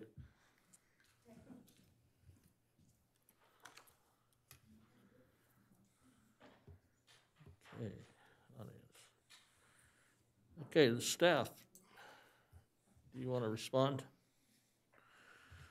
Well, I would like to handle this. We can respond to questions raised by the public, or if you have questions for us. You can... raised by public. Okay.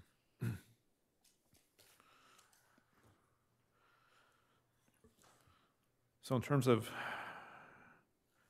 traffic, a traffic study was prepared and determined that the traffic system was adequate. The fire department reviewed this project during the preliminary stages, and they deemed the application complete and provided conditions of approval to indicate that there are no fire impacts with application of the conditions in the fire codes. A noise study was prepared and determined there were less than significant impacts. And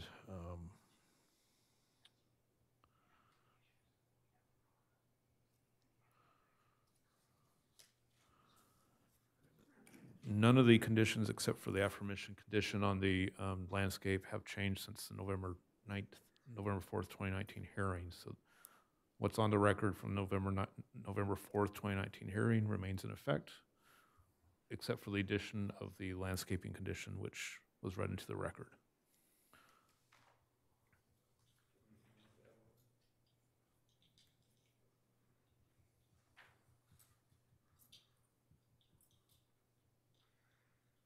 Okay, questions of staff?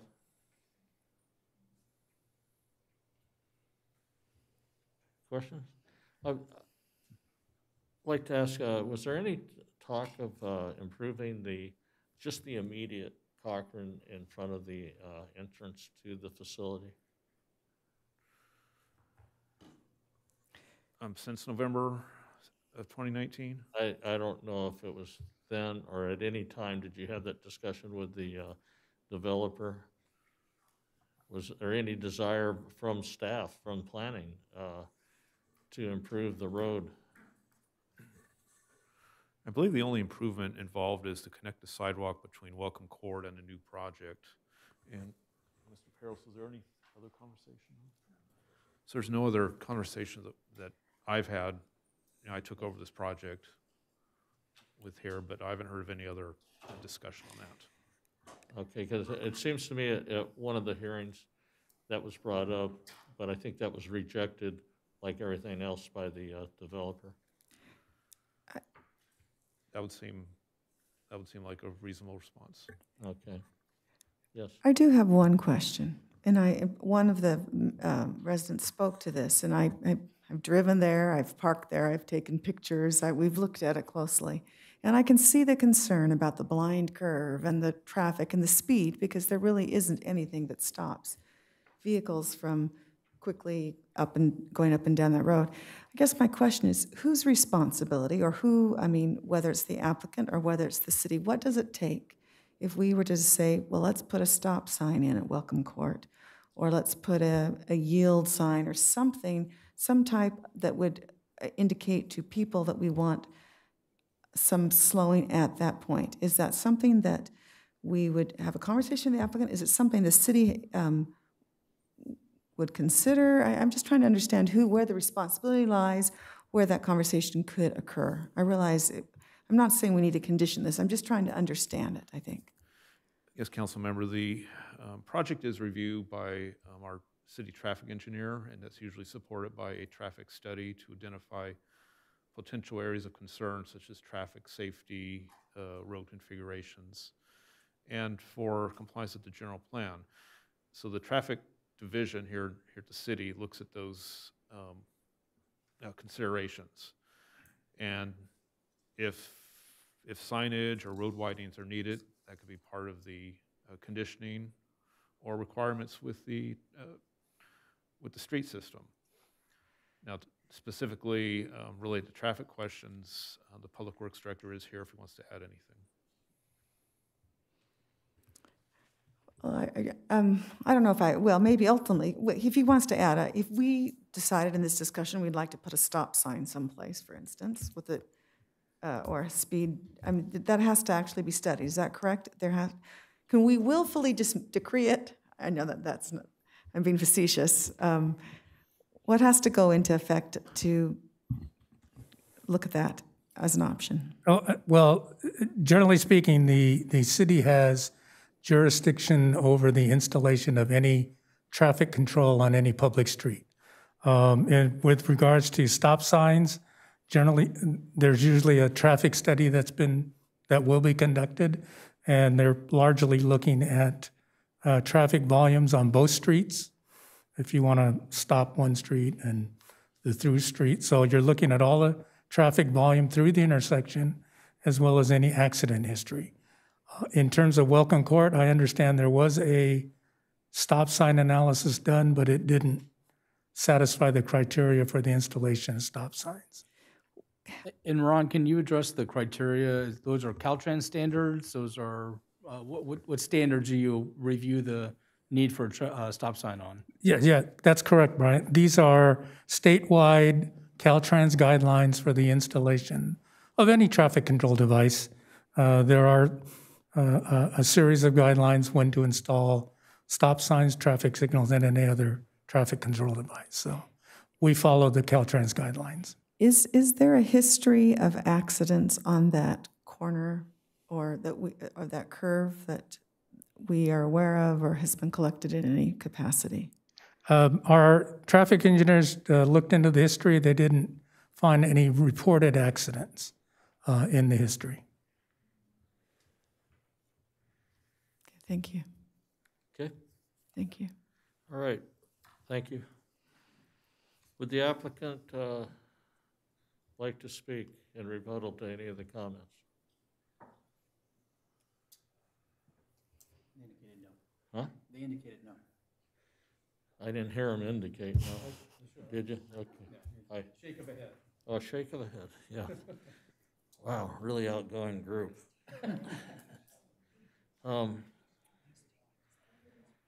Okay. Okay, at this time, we're going to close the public hearing portion and going to ask for council comments on their thoughts, direction. And we'll start with Councilmember Litzner. This is a tough one, of course, because we want to have good planning. We want to have things placed where they make sense. We want to have safe communities. Certainly, we support building appropriate structures and housing where it's needed, et cetera. We support all of that, but this is a difficult position we're in. One of the comments, and maybe this should be a follow-up question, but it is my understanding, I know we have spent about $500,000 to date in the pursuit of saying that it's a business, not housing, because of the way it's designed, et cetera. But it's my understanding that the tentative ruling has said this judge will likely find that it is housing and that it is subject to the Housing Act, and as such, there's a requirement to build. Now, I am certainly willing to fight legally. I just want that to go on the record, that I'm not opposed to fighting a cause that I think is right and is winnable. But my understanding is that if there was continued law, because of how this ruling is tentative, even if we were to continue in this discussion and continue fighting, the likelihood of prevailing is, I believe I've heard, less than 10% probably, that it's literally an unwinnable cause. And so that weighs on me, because I'm certainly willing to fight if I think I can win or have a 50-50 chance of winning or something that's looking positive. And I'm not seeing in this instance that that's looking that at all. What I do want to fight for, though, is if we're being told that this is housing, that we should count it as housing in our numbers. And I want to be sure that our planning department makes that fight, makes a note and goes back and counts other developments that are of similar ilk, that goes into our numbers so that we get credit that we are doing our best to meet our housing goals for our community. I understand the concern of safety. It is a 2-lane road. It is not on a 4-lane highway, and so that's why the discussion with the fire department is so critical, and what that will look like. And I think possibly we need to revisit whether we need to install a stop sign there with cautions and lights, et cetera. So I think that's upon the city to look at that further. But based on my understanding of what has transpired and the conversations, I think that I feel it's going to be necessary to approve this conditional use permit for the reasons cited. But I want us to do our darndest to make sure it is safe and as attractive as it can possibly be for the residents that reside in that community. And those are my thoughts. Thank you. Mayor Pro Tem. Thank you, Mr. Mayor. I'm going to start out with, my opinion hasn't changed from the first time on whether I think this project is viable for there, but I have a but, I mean, of course. I don't think it's an appropriate place for it. The landscape doesn't design it. It doesn't design well. There were concerns that we have a lot of assisted facilities going in. I kind of think the same thing. We have a lot, but I'm being told by the different developers that the numbers warrant it. I also, in my personal opinion, this is a business and it's not considered separate housing. It is housing for seniors, but it's not independent housing for seniors. So I'm a little bit confused on that. I understand YIMBY's position. You know, you just want more housing, and that's good. You know, we need that. But I just, to me, I didn't think this would fall under the HAA because it is a business. It's not an apartment complex. It's not, you know, duplexes. It's actually assisted living where you're paying for the medical assistance, not just your home. So that's just my personal opinion. The evacuations and the fire approvals, we kind of discussed that with the chief. I'm glad of that. I promise that we need to look at that street and see what it does. Whether there's, somebody said it's only 2 lanes. Is it posted no parking? You know, that type of a thing. That will help alleviate any congestion there. So I will get on, he's writing it down now that we're going to look at that to make sure that that helps. I apologize. We're stuck. This is almost the same situation that we recently had on another development that I had to recuse myself from, in that the state is telling us what we have to do. And they've taken away the control of the local cities and our local zonings, and we're unable to do anything else. If we continue to fight this, we're going to lose. We are. And then we're going to set the precedent that all of this type of housing would be HAA. And that's what one of the things we're trying to avoid. We're also trying to avoid the expense, because if I know I'm going to lose, why am I going to spend the money? I know it's not good for your area, but can I take maybe that same money and put it into improving what we can do? So I'm trying to look at, instead of keeping it a negative, I'm trying to turn it into a positive as much as we can. And then my last comments are going to be to the developers. You really should have reached out to the community. You didn't the first time, and you didn't this time. And that's one of the things I really find difficult to deal with, developers that don't look into their community. The group at the Old Farmers Building, they reached out, did their research. They had the neighbors supporting them. The last thing we just had last meeting, same thing. The developer didn't reach out, didn't try and work things out with the community members. And so then you have to come out and fight. And then it puts us in a really awkward position. But you vote for us to be here to do this. So I'm not saying that. But I want to be able to deny this. I do.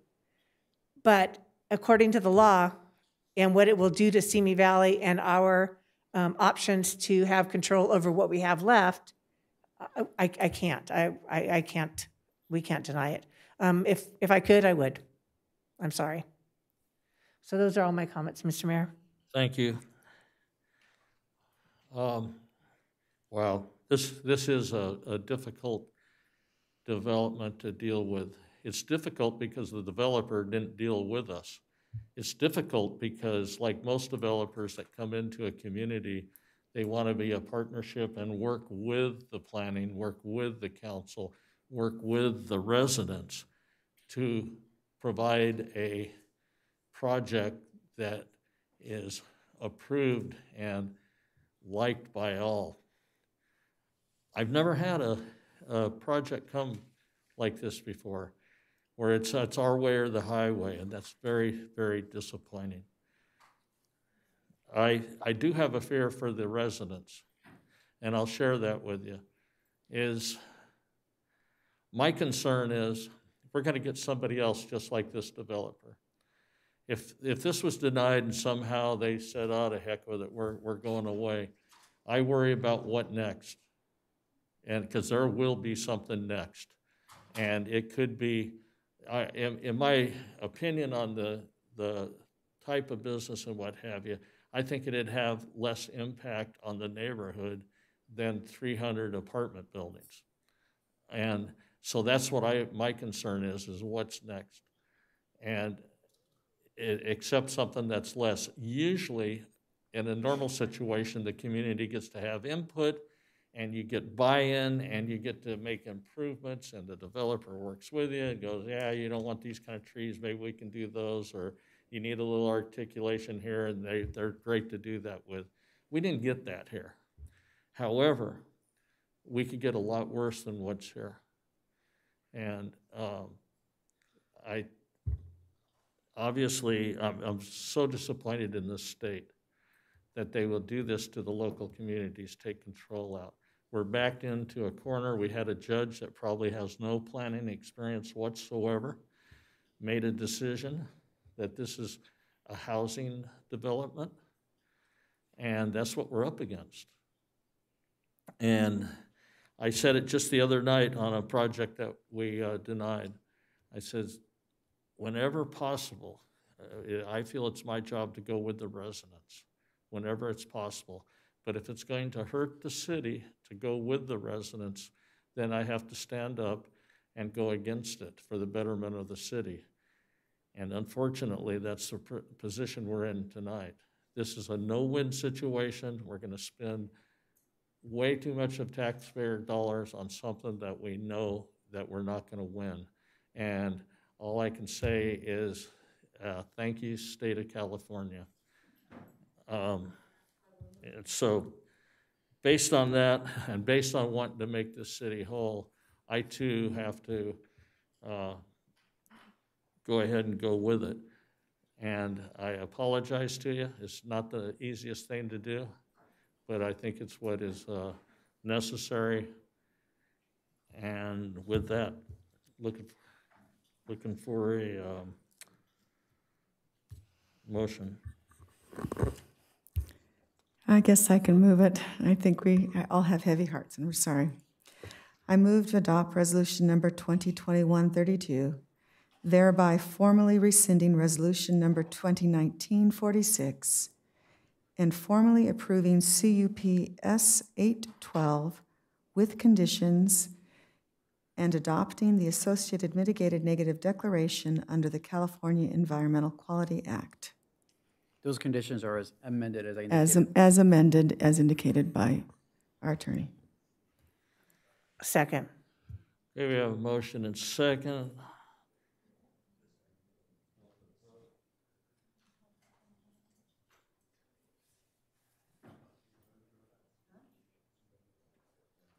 The motion passes with Councilmember Luevanos abstained and Councilmember Judge absent.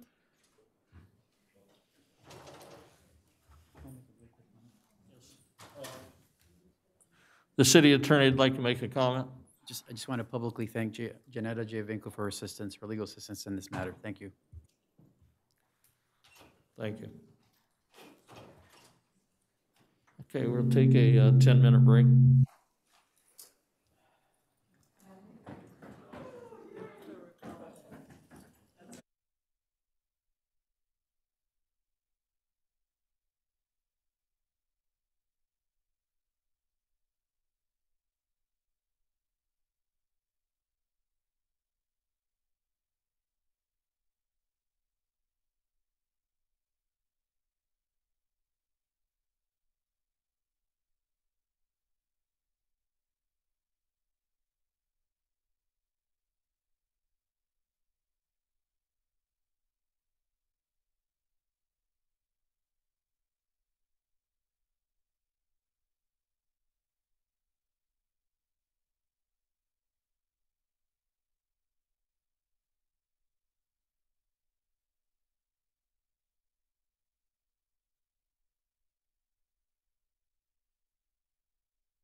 Okay, we'll call the. We'll try that again. We'll call the meeting back to order, and we have a very, very important announcement to make, and I think I'll turn the meeting over to Grandma Dee Dee Kavanaugh.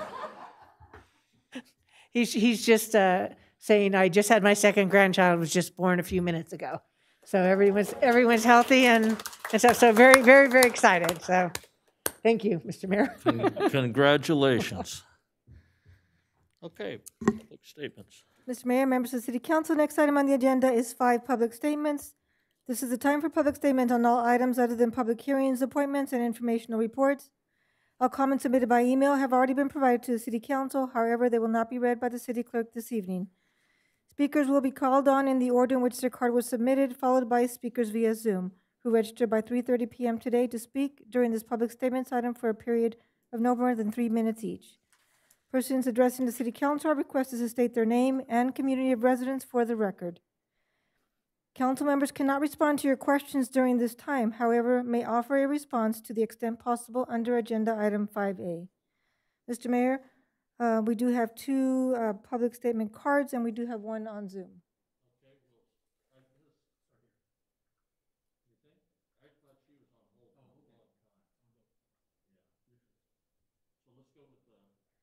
Let's go with Zoom because she was on hold for a long time. We appreciate her Heidi, waiting. can we have the Zoom speaker, please?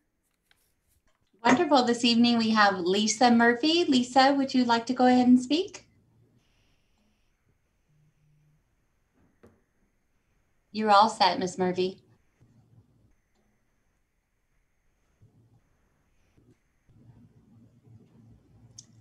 Ms. Murphy, are you there? Okay, we'll go ahead and go with the live speakers. Oh, is she here? Yes. Nope, I have her unmuted, but I do not hear her at this time. Okay, we'll check back and see if she comes back on. Okay. Okay, we have Mike Court.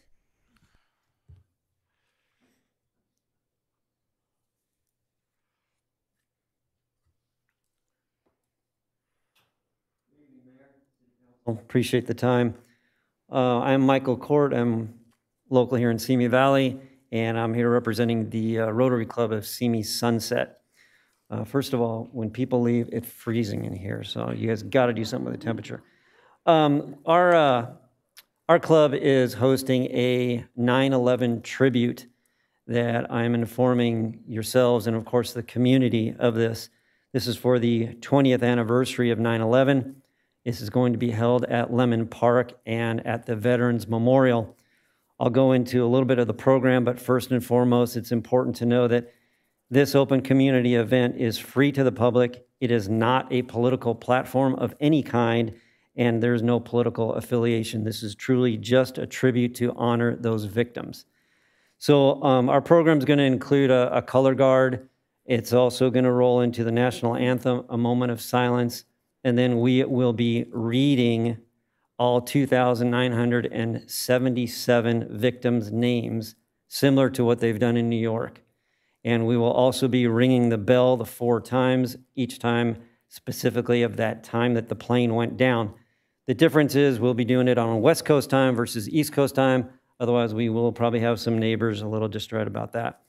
But anyways, the program will start at 8:30. The first plane went down at 8:46. So the bell will be rung, and that's when we will start doing the readings. So what my point here is to invite yourselves, the community, and anybody else who would like to do any of this reading. It's going to take us probably about 3.5 hours to get through that many people, and we're asking anybody who wants to read. We have cards with 10 names, so roughly each person will just rotate through the 10, and then they'll go on. After a particular person does their reading, they will be also handed a white carnation representing the 10 names that they read, and those will also be placed into the fountain at the Veterans Memorial on their behalf. So it's going to be a quite touching day, and it's important for us to just let the community know that we are doing this and we encourage anybody and everybody to please come out and participate. The way that anybody can sign up is coming to our website, which is www.simisunsetrotary.org.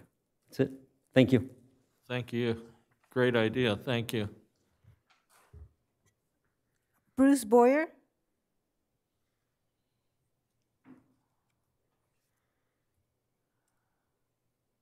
Bruce is not here. And Rocky Rhodes?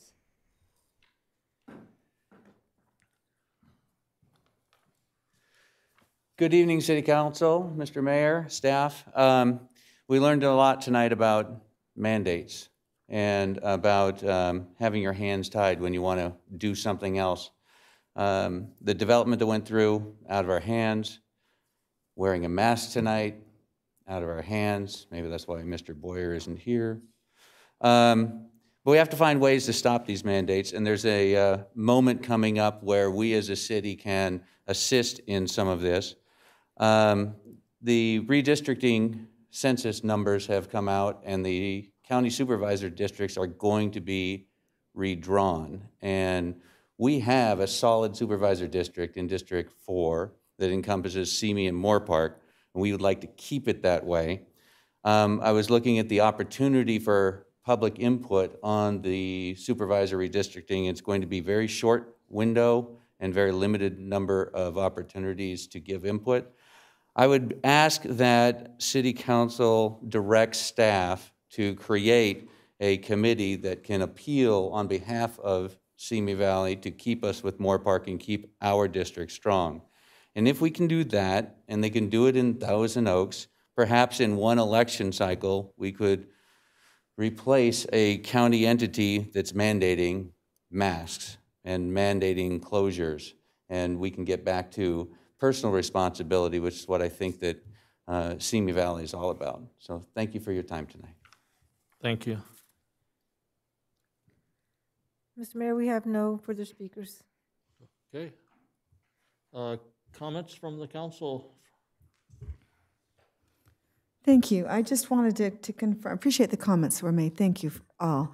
And Mike, I just want to confirm that is taking place on Saturday, September 11th. Is that correct? I just wanted to be, and so I do think it sounds a beautiful tribute and something that I'm sure the community will be proud to participate in. So thank you for sharing that. And thank you for the suggestion, Mr. Rhodes, of being involved, certainly in our districting. There's much to be done, obviously lines to be drawn in a variety of cases, and certainly we have welcomed the association with Moore Park and how that supervisor, or that county board supervisor lines look now. And so I certainly think it's worthwhile that we all become involved and aware of what's happening. So thank you for the comments, much appreciated.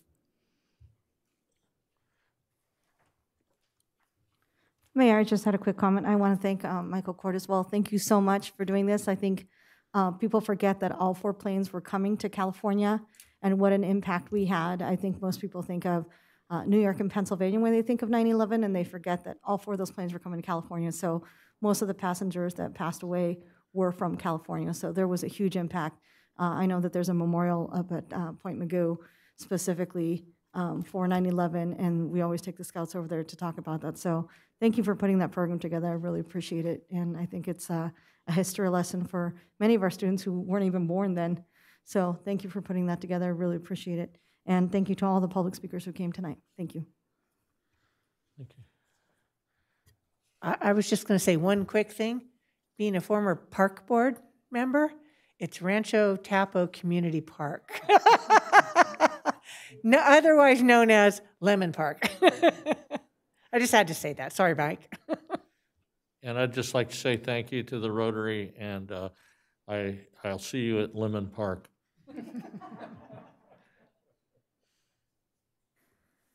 Mr. Mayor, members of the City Council, next on the agenda is item 6, the consent calendar, and there is one resolution for your consideration this evening under consent item 9.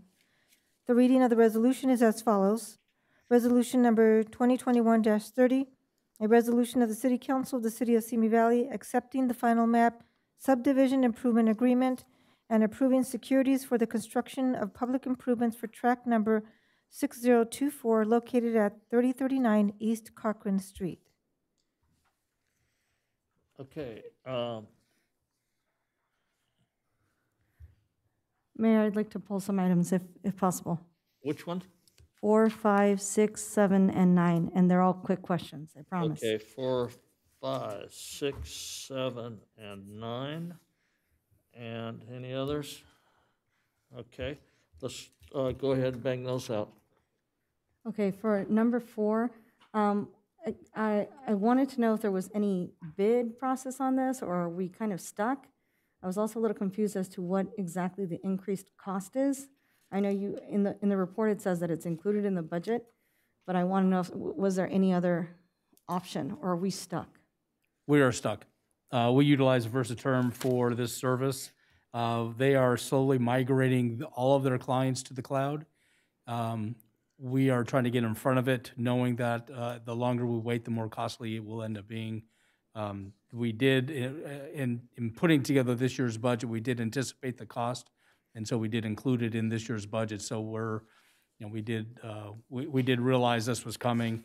There is a additional reoccurring cost. The initial cost is $31,000, and reoccurring cost is the difference between the 123. I think it's about $50,000 if I remember correctly.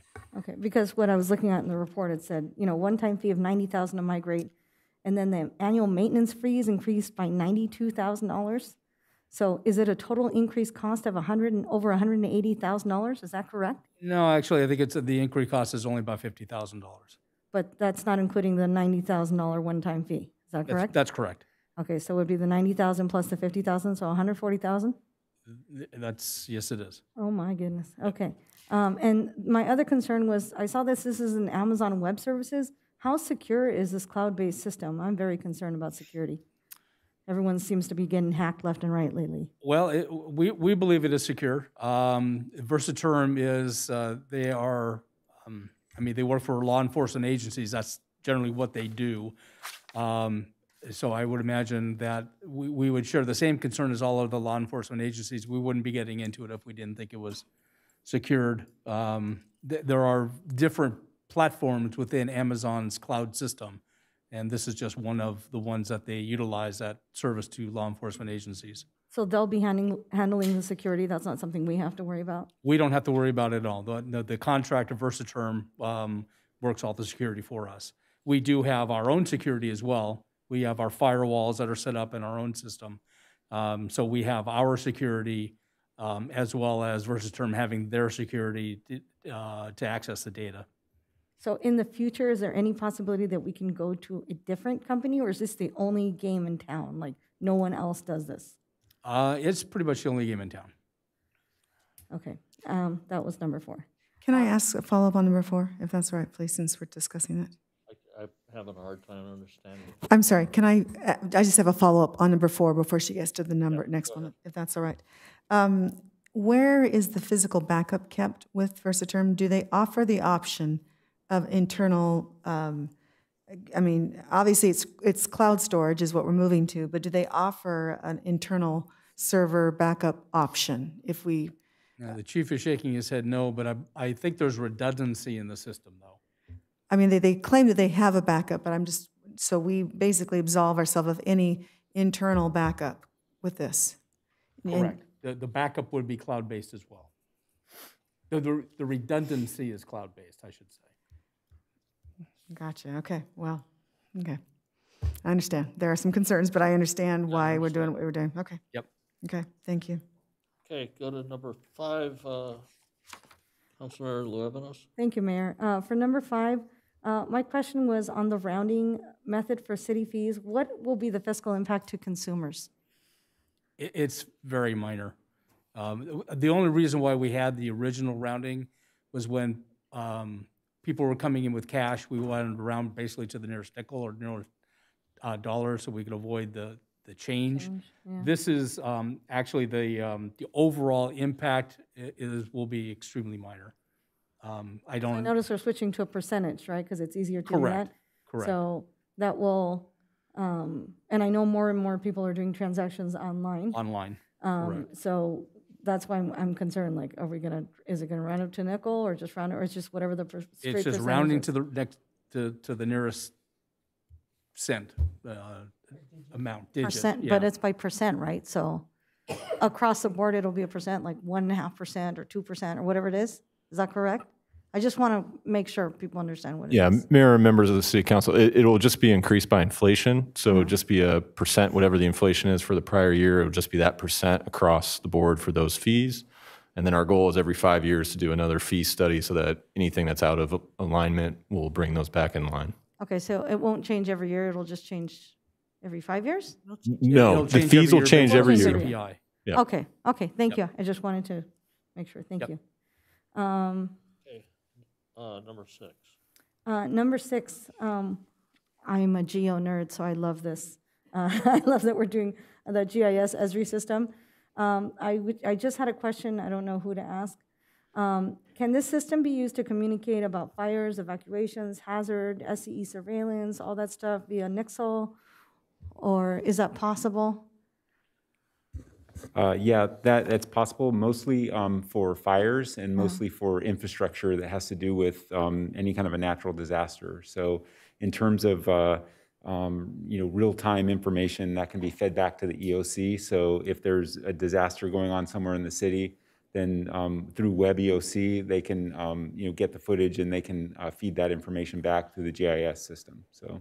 Okay, and then I assume it would have like the same geographic layer feature that Esri usually has, where you can see where an area might have the overlap of power PSPS event and high winds and fire, and so yeah, there's multiple layers to it that allow you to go down several layers. So it's very it gives you really good data in real time. Okay, thank you. Number 7.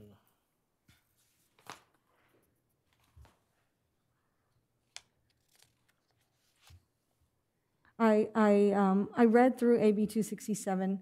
I'm highly disappointed that there's no mention of climate change, and I wanted to ask if there's a possibility of including in our letter mention of climate change. Otherwise, I would vote against this, because we know, I literally am teaching this. There are 3 science teachers at my school. I've been a science teacher for over 20 years, that climate change is the most prominent driving factor of wildfires. Every scientist, every expert has pointed to climate change, not forest management.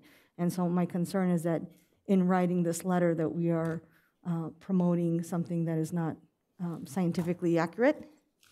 And so I wanted to know if that could be mentioned in here, that climate change, while forest management is a factor, it is not the dominant factor or the driving factor. It actually is climate change. And Councilmember Luevanos, if that is the will of the City Council to modify the letter that is sent to the Assemblywoman, certainly staff can modify that letter. Realistically, the AB 267 that her office is asking for our support on really is kind of a continuation of SB 901, which was more focused on the forest management piece. But certainly we can request for that amendment. Now, my concern is just that if we don't address the actual cause of climate change, that we're just continuing to spread disinformation. And we do know that, cutting down the forest, that there are certain mechanisms in place in forests that actually are created specifically because there are supposed to be wildfires. That is part of the natural process. But it's the type of forests that are built and, the way they are built, but it is the climate change that is most impacting the severity and the extent of the wildfires that we're having. So I don't know if we can pull that one or not, or if council is willing to change the language. Yeah, it's really up to the council. I mean, all we're trying to do is provide support for AB 267. If you'd like a sentence in there to indicate that there are other causes for wildfires, including climate change, we can certainly add something to it, but the legislation really does not address climate change. Yeah, that's one thing. I think this is addressing the method of fighting the fires and what is causing the fires, the mechanical part of it. I think climate change is much general. And I would definitely want to see all of the proof that, I'm not really arguing the point of climate change might have an effect, but I think the biggest effect is the rehab of the forests and the clearing of the forests and the roads in the forest, inability of firefighting crews to get in and deal with the fires. And if I may, And Mayor. I think that's what this is supposed to address. That's correct. The goal of the legislation is to continue the exemption for CEQA if the projects have already been approved through NEPA.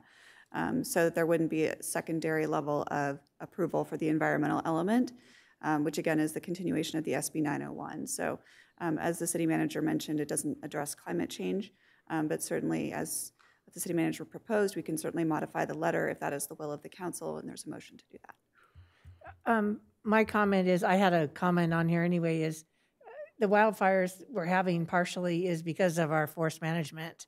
And I was in Tahoe and I saw many piles of the excess fuel that they're cleaning up the forest floor, and they're leaving the piles there because nobody can get it. It's a stalemate. Right. And so that right there is a fire hazard. So I think that's more or less what this AB 267 is leaning towards. And after looking at that, I said, that really needs to be done.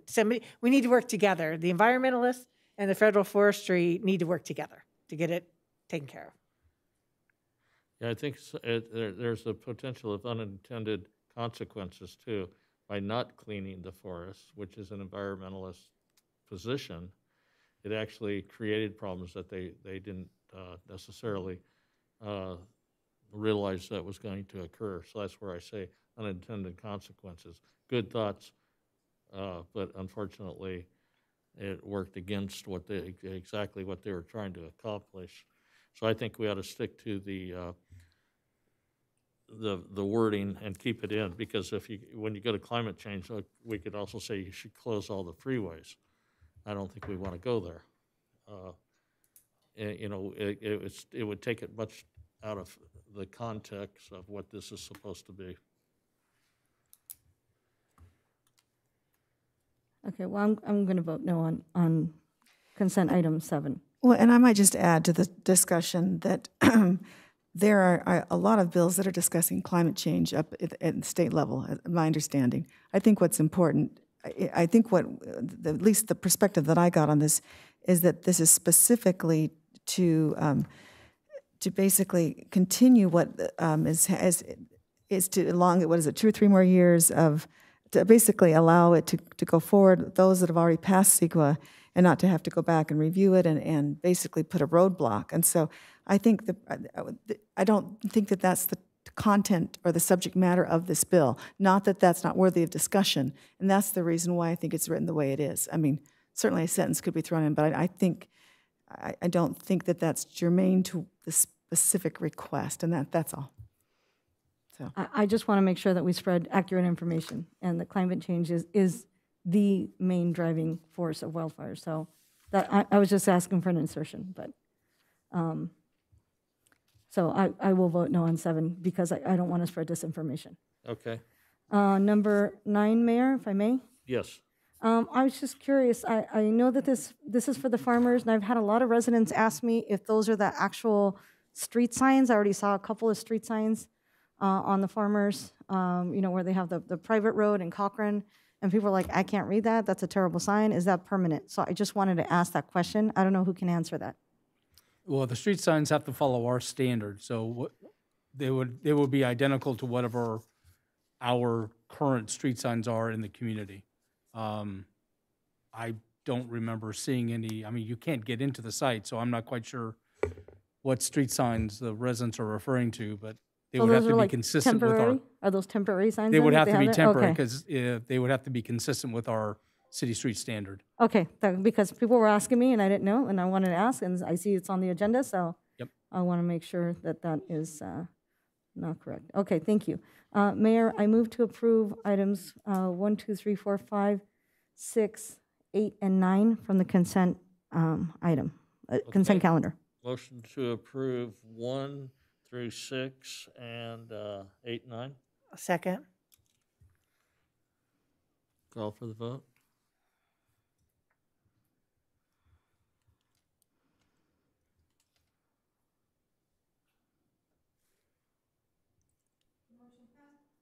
The motion passes with Councilmember Judge absent.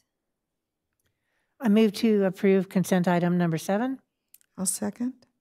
Call for the vote.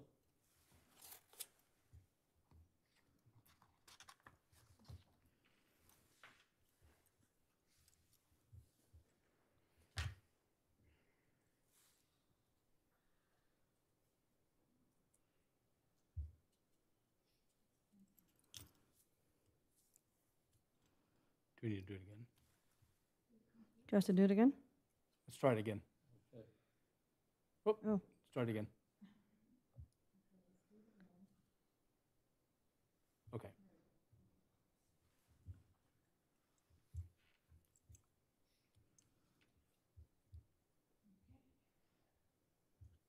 There we go. The motion passes with Councilmember Lovenos voting no, Councilmember Judge absent.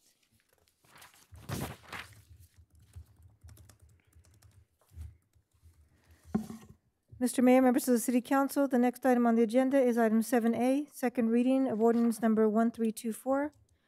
The reading of the ordinance is as follows. Ordinance number 1324, an ordinance of the City Council of the City of Simi Valley approving Simi Valley Municipal Code Amendment Z-S-751 to revise portions of Title IX to reduce the parking space requirements for hotels and motels and adopt the negative declaration, and staff is available for questions.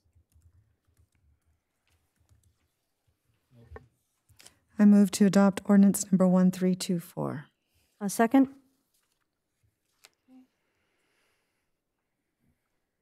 I'm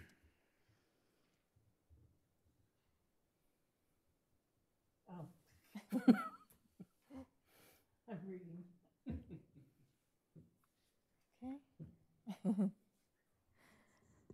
The motion passes unanimously with Councilmember Judge absent.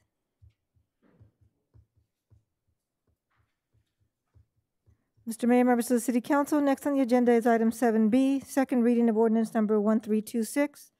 The reading of the ordinance is as follows. Ordinance number 1326, an ordinance of the City Council of the City of Simi Valley, adding section 1-04.05 to chapter 4 of the Title I of the Simi Valley Municipal Code to expressly authorize the City Council to reconsider actions that are the subject of pending litigation, provided that a public hearing process occurs on the matter being reconsidered, and staff is available for questions. Mayor, I move to approve ordinance number 1326. Second.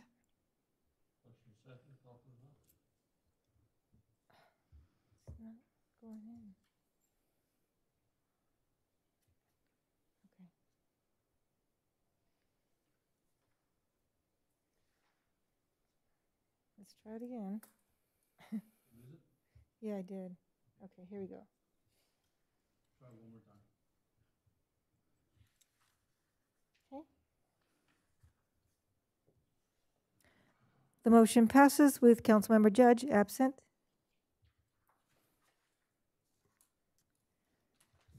Mr. Mayor, members of the City Council, next on the agenda is item 7C, review of information concerning the existence of a local emergency, and City Manager Gabler will present this item. Yes, Mr. Mayor, members of the City Council. The fact that we're sitting here with masks on and the audience as well is kind of indicative of this item. As the statistics show in the staff report and what we've seen online is that the coronavirus continues to spread throughout the community. And the need for continuing the emergency order remains in place. I'd be more than happy to answer any questions. I have a question, Mayor, if I may. Yes, I want to make sure we are accommodating city employees with health issues is impacted by COVID and their ability to work at home.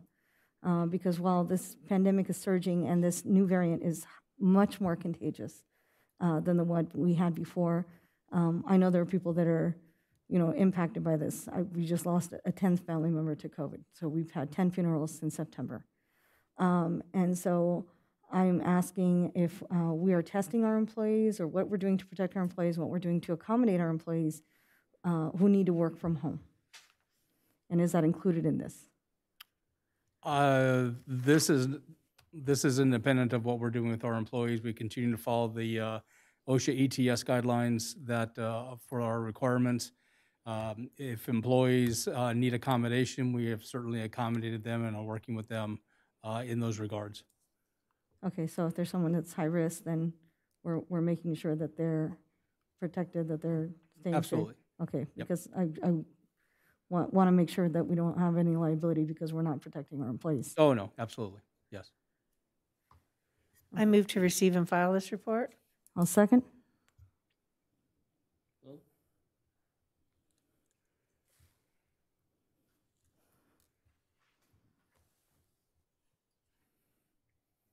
The motion passes unanimously with Councilmember Judge absent. Mr. Mayor, members of the City Council, next on the agenda is item 8A, informational presentation on the redistricting process and direction on the use of a commission to establish the district boundaries. And I will be providing you with a brief introductory presentation. Good evening, Mayor Mashburn and members of the City Council. The city transitioned from at-large to by-district elections in 2018. The current boundaries were adopted on December 10, 2018. Every 10 years, cities with by-district elections must use new census data to review and, if needed, redraw district lines. Since the City Council's transition to district elections in 2018, the state has enacted new laws governing the redistrict process, including the Fair Maps Act, which was adopted by California legislature and took effect on January 1, 2020. The city contracted the services of a demographer, National Demographics Corporation, NDC, to assist in the districting process and drawing of maps in 2018. And the city again has contracted NDC to assist with the redistricting process. Kristen Parks with NDC is here to provide you with a more detailed presentation and will be available to answer questions.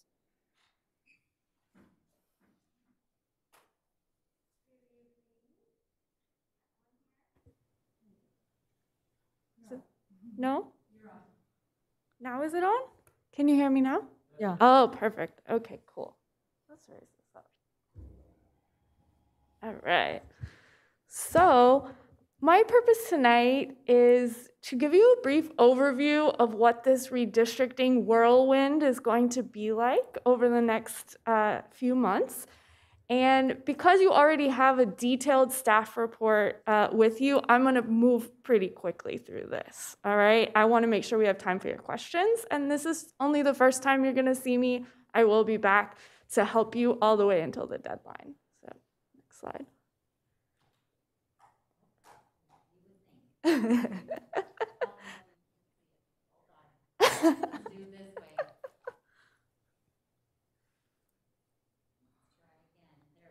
Beautiful. So as you already heard from your city clerk, Simi Valley did transition to districts from at-large fairly recently. So what that means is that we're having to look at these district lines all over again before you have even had by-district elections in 2 of the districts you adopted. So it's a little bit strange, but just to clarify for members of the public that this is redistricting and we do have to do it by law. What happened before was the initial districting. So next slide. So here is the map that was adopted in 2018, establishing the 4 council districts. This will be the baseline that we'll be looking at this year. And what I will be presenting to you in the coming weeks and months is starting with an analysis of these 4 districts and how they have changed since they were adopted, keeping in mind that although this map was adopted in 2018, the census data was from 2010. So we will have updated census data that we will be looking at to reevaluate any changes that need to be made to these lines. So We are also operating for the very first time under a new state law called the Fair Maps Act that sets out extensive requirements for cities redistricting. And what we're required to do is hold at least 4 public hearings. We have the first one scheduled already for September 27th. And there are some additional rules for the public hearings. The staff is pretty well versed in this stuff. So unless you have specific questions, I'm going to kind of gloss over it. In terms of the outreach and record keeping, a lot of that is simply stuff that you probably are already doing, and we're just going to ensure that it's up to snuff, which it will be. Next slide. So here's our proposed timeline. It gets a little bit confusing with the data. So on August 12th, the Census Bureau finally released the total population counts from the 2020 census. What I want you to realize is that normally, or what we were expecting, was to have that data already back in March. So this whole conversation that we're having about this process, we had to wait until August to get that data. And unfortunately, we have to wait a few more weeks because the state of California is requiring that we use official state redistricting data, which is the state of California is taking that federal data and is adjusting it to reallocate state inmates back to their last known addresses. So we're still waiting for the official data to be released by the state of California. And of course, we'll let you know as soon as that's released.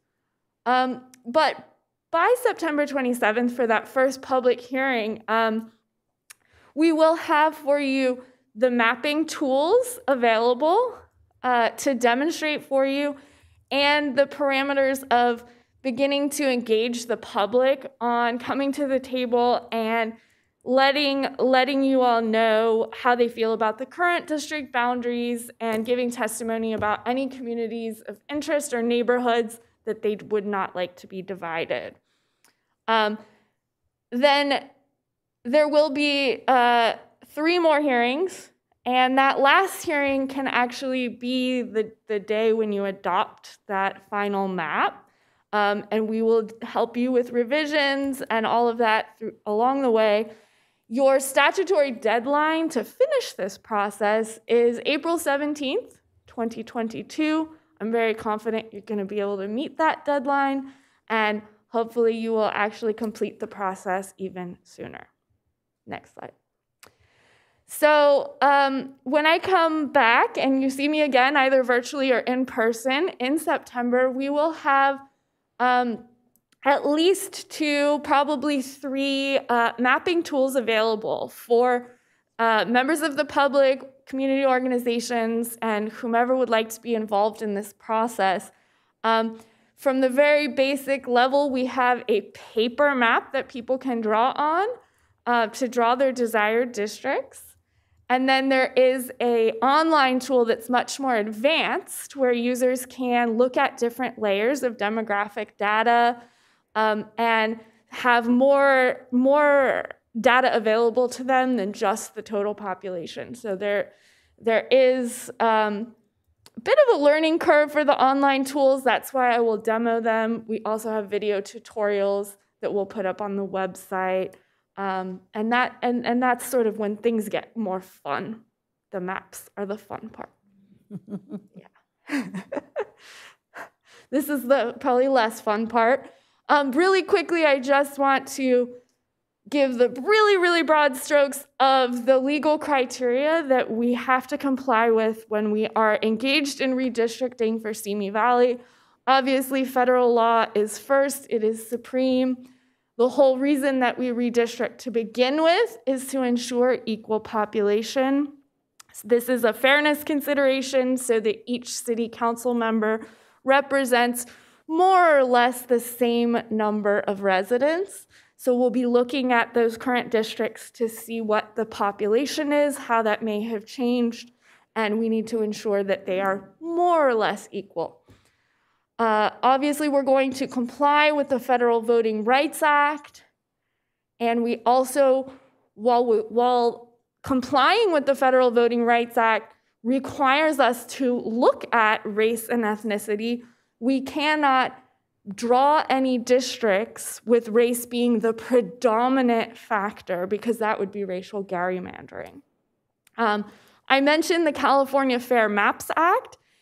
It also lays out for cities in California ranked criteria for redistricting. What that means is when we are starting to draw district boundaries and consider maps, we are required by law to go in this order, 1 through 4, and prioritize these criteria in this order. So first is geographic contiguity. That's pretty easy. It just means the shape of the district should be one continuous district. It shouldn't have a little chunk disconnected. It should be one whole piece, okay? Pretty easy. You've already got that one done. The second one is to minimize the division of neighborhoods and communities of interest. What that means is that if you are drawing a district boundary that divides a neighborhood or a community that wishes to be kept together so it can be better represented, then that's something we're going to want to minimize. Creating easily identifiable boundaries, pretty self-explanatory. And finally, maintaining compactness. This is compactness not so much about shape, but more a little bit about population, meaning we're not going to draw a district that bypasses one group of people to come off some other area and take in another population. So there are other goals that are legally permissible to consider and that we have traditionally considered when redistricting. I've listed some of them there under number 3. However, it's important to note that we can only consider those other things insofar as they do not conflict with federal and state law. Next slide. All right, I'm not gonna dive into our estimated data because what we're starting to find is that these estimates, which were based on the American Community Survey, growth projections, different things, they're not necessarily lining up very well with what we saw released on August 12th. So I will provide you in the coming days an update of this.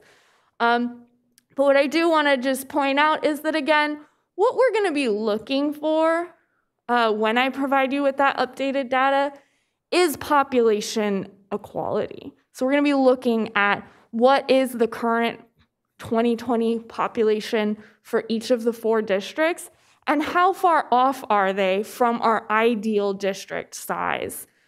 What you see with these estimates is it looked like there was a total deviation of a little over 9%. We're going to want to keep that total deviation of population across all the districts under 10%. And for comparison, when you adopted the 2018 map, the total deviation was under 3%. Next slide. So we will talk more about communities of interest at the first public hearing, but this is something that now has a definition under state law. So while we're pretty familiar with what a neighborhood is, we now have a legal definition for community of interest. This is basically just an area in your city where people share common interests and they want to be kept together so that they have one council member. They want to be in one district. Next slide.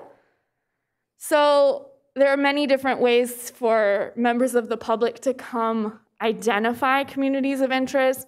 They can be school attendance zones, general plan areas. They can be, groups of people that have a common policy issue that brings them here to City Council, like you had a group of people tonight. So there are many different ways to define that. Next slide. Okay. And then, so the main thing that you are being asked tonight to provide direction on is whether or not you are going to form a redistricting commission. So laying out your options, you are not required to form a redistricting commission.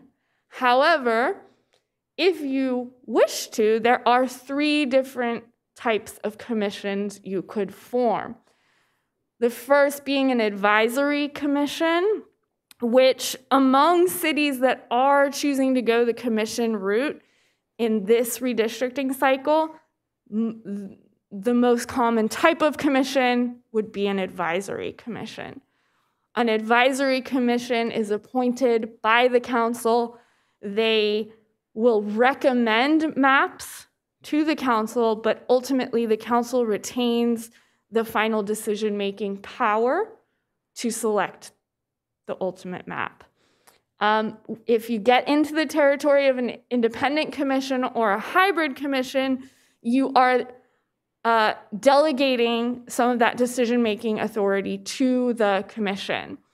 The thing I'm telling my clients to keep in mind with these commission options is that these commissions take a lot of time and effort to form. You have to recruit for them. You have to find people who want to serve on them. And this takes up a good bit of your staff's time. And we have to remember that we're in this world where redistricting 2021 is a compressed timeline. We should have been started months ago, but the census was so delayed that we're getting a late start. So that's one thing I want you to keep in mind when you're considering these options. And I think that's all I want to say on this slide. I know you're going to have questions. There are legal requirements for the membership. For an advisory commission, the members can't be any elected officials, family members, or any campaign staff. That's pretty much the main legal guidelines for advisory commissions. There are no additional criteria they have to consider. Independent or hybrid commissions have a very extensive list of criteria, and they also have an additional guideline for mapping. In addition to all of those criteria from the Fair Maps Act, the additional criterion is that an independent or hybrid commission can't consider political candidates or incumbents in drawing district lines. So these are our legal requirements. And I think we are wrapping up. I think I got through that pretty quickly. Hopefully I didn't talk too quickly for you. But our next steps, working with staff, will be to follow your direction on commission, if you choose to do that. Also scheduling the public hearings. We have only the first one scheduled, and so we should really get the other ones on the calendar just so we know for sure we're gonna hit our deadline. Yep, and I am very happy to answer any questions that you have at this point. This is just the beginning of our process, and hopefully we will have everything completed by March-ish. So thank you. Thank you. So I guess this time we discuss the commissions. Mayor, may I ask a question? Yeah, let me get mine. Unless you have questions. Okay, go questions first. Okay. You said that California is changing the data to include inmates at their last known address. So does that mean that inmates are not going to be counted where they are incarcerated, but where they used to live? Correct. So what happens is every state prison is zeroed out, right? And if there is a last known address for the inmate, they are sent back they are counted in those locations. Okay, so those numbers were those numbers included in what you gave us, or no? Not yet? No, because that hasn't been released yet by the state of California. There's a lot of things we don't yet know. We don't know if they're going to zero out the federal prisons. We don't know how many state prisoners are going to be reallocated. This is the first time California is doing this. So we will find out probably within 3 or 4 weeks. Okay, thank you. That's a really big deal. I know that's something I've talked about. I'm a criminal justice major, so I've talked about that a lot. So that could change a lot of numbers in a lot of communities. So thank you for that. That was my only question, Mayor. Okay, thank you. I'll just start out with commissions. I think that's where we're going. I do have just a couple quick questions, Okay. if that's right. Yep. I know the three of you were here last time when the districting occurred. I came right after that. Am I correct that you did not use a commission last time? Is that accurate? That's correct. Okay. That's correct. I just want to confirm that. And then the second question I had, and this is again because I wasn't physically there, every time there was a public hearing, were the council members present? Are they generally present for that? Or is that to be done separate from council member attendance? Yeah, so that's a great question. Of the 4 mandatory public hearings, only 1 can be conducted by your staff or consultants. So for the other 3, the council does need to be present. Very good. Okay, I just wanted to Thank confirm you. that. Thank Thank you.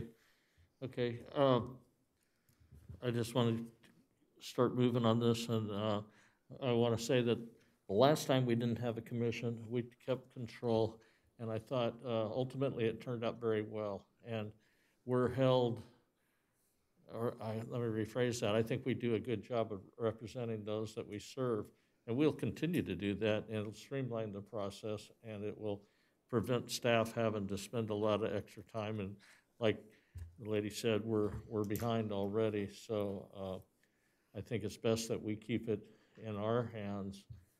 And like I say, I haven't heard any complaints about the current districts, and I'm not suggesting we don't review this and obviously possibly make changes, but I'm saying I think we did a good job last time. So that's my recommendation, is no commission, keep it in our hands and our control. I agree. I agree, Mr. Mayor. We got a lot of public participation last time, and if you go to some of these commissions, I don't know that they have the same opportunity. It just seems like if they're sharing with us the entire time, we get a better view. We had a lot of back and forth, and again, there's not going to be that much difference of lines. You know, we already have 4 good districts, so we're probably just going to have to tweak a little here and there, depending on what the numbers come out. So I think we already have something good to work with. And again, we had great public input last time. So yeah, I'd like to continue that. We would get more participation from a lot more people doing it the same way. I think so too. Mayor, I have a comment as well. Sure. Go ahead, Councilwoman. It's okay. I hear a voice, but I can't see whose mouth is moving. And I'll comment after Ruth. That's fine. I agree. I agree with both of you. I think we did very well the last time we did the districting, and there were a lot of questions from the public and just confusion and just reiteration time and time again on what it is. And I kept inviting people, like, come listen to the presentation, play with the layers, look at what it means. And so there's a lot of technical terminology. I'm a geography teacher. I love this stuff, but it's a little technical. We have a very limited deadline. We have a statutory deadline to finish this by April 17th, and there's a lot of legal mandates, California, federal, and other ways that we have to meet. And so, and I think with 4 hearings, that's a lot of opportunity, and I believe that we do a good job of listening to the public and providing them opportunities to give input. We could always do more than 4 hearings if you wanted to, and my other concern is, again, I don't want to take staff time away. Our staff does an excellent job already, and I don't want to burden our staff with more responsibility. And so I would agree that we don't need a commission, and that we are going to give plenty of opportunity for the public to give input. And I know Councilwoman Lister, you will catch up quick and be able to Oh, participate in this process. I believe that is the case, and I actually am willing to make the motion in support of exactly all that you've said. But someone shared with me that, and it may be an error, but that the lines that were actually selected was drawn by, someone said Greg Stratton, but that had been drawn by a member of the community, which shows the extent to which the community was involved originally and would continue to be involved without a commission. And so I concur with what's being said, and I'm willing to move to have the City Council establish the city's district boundaries without the use of a commission. I'll second that motion. Okay, motion, second, and a vote.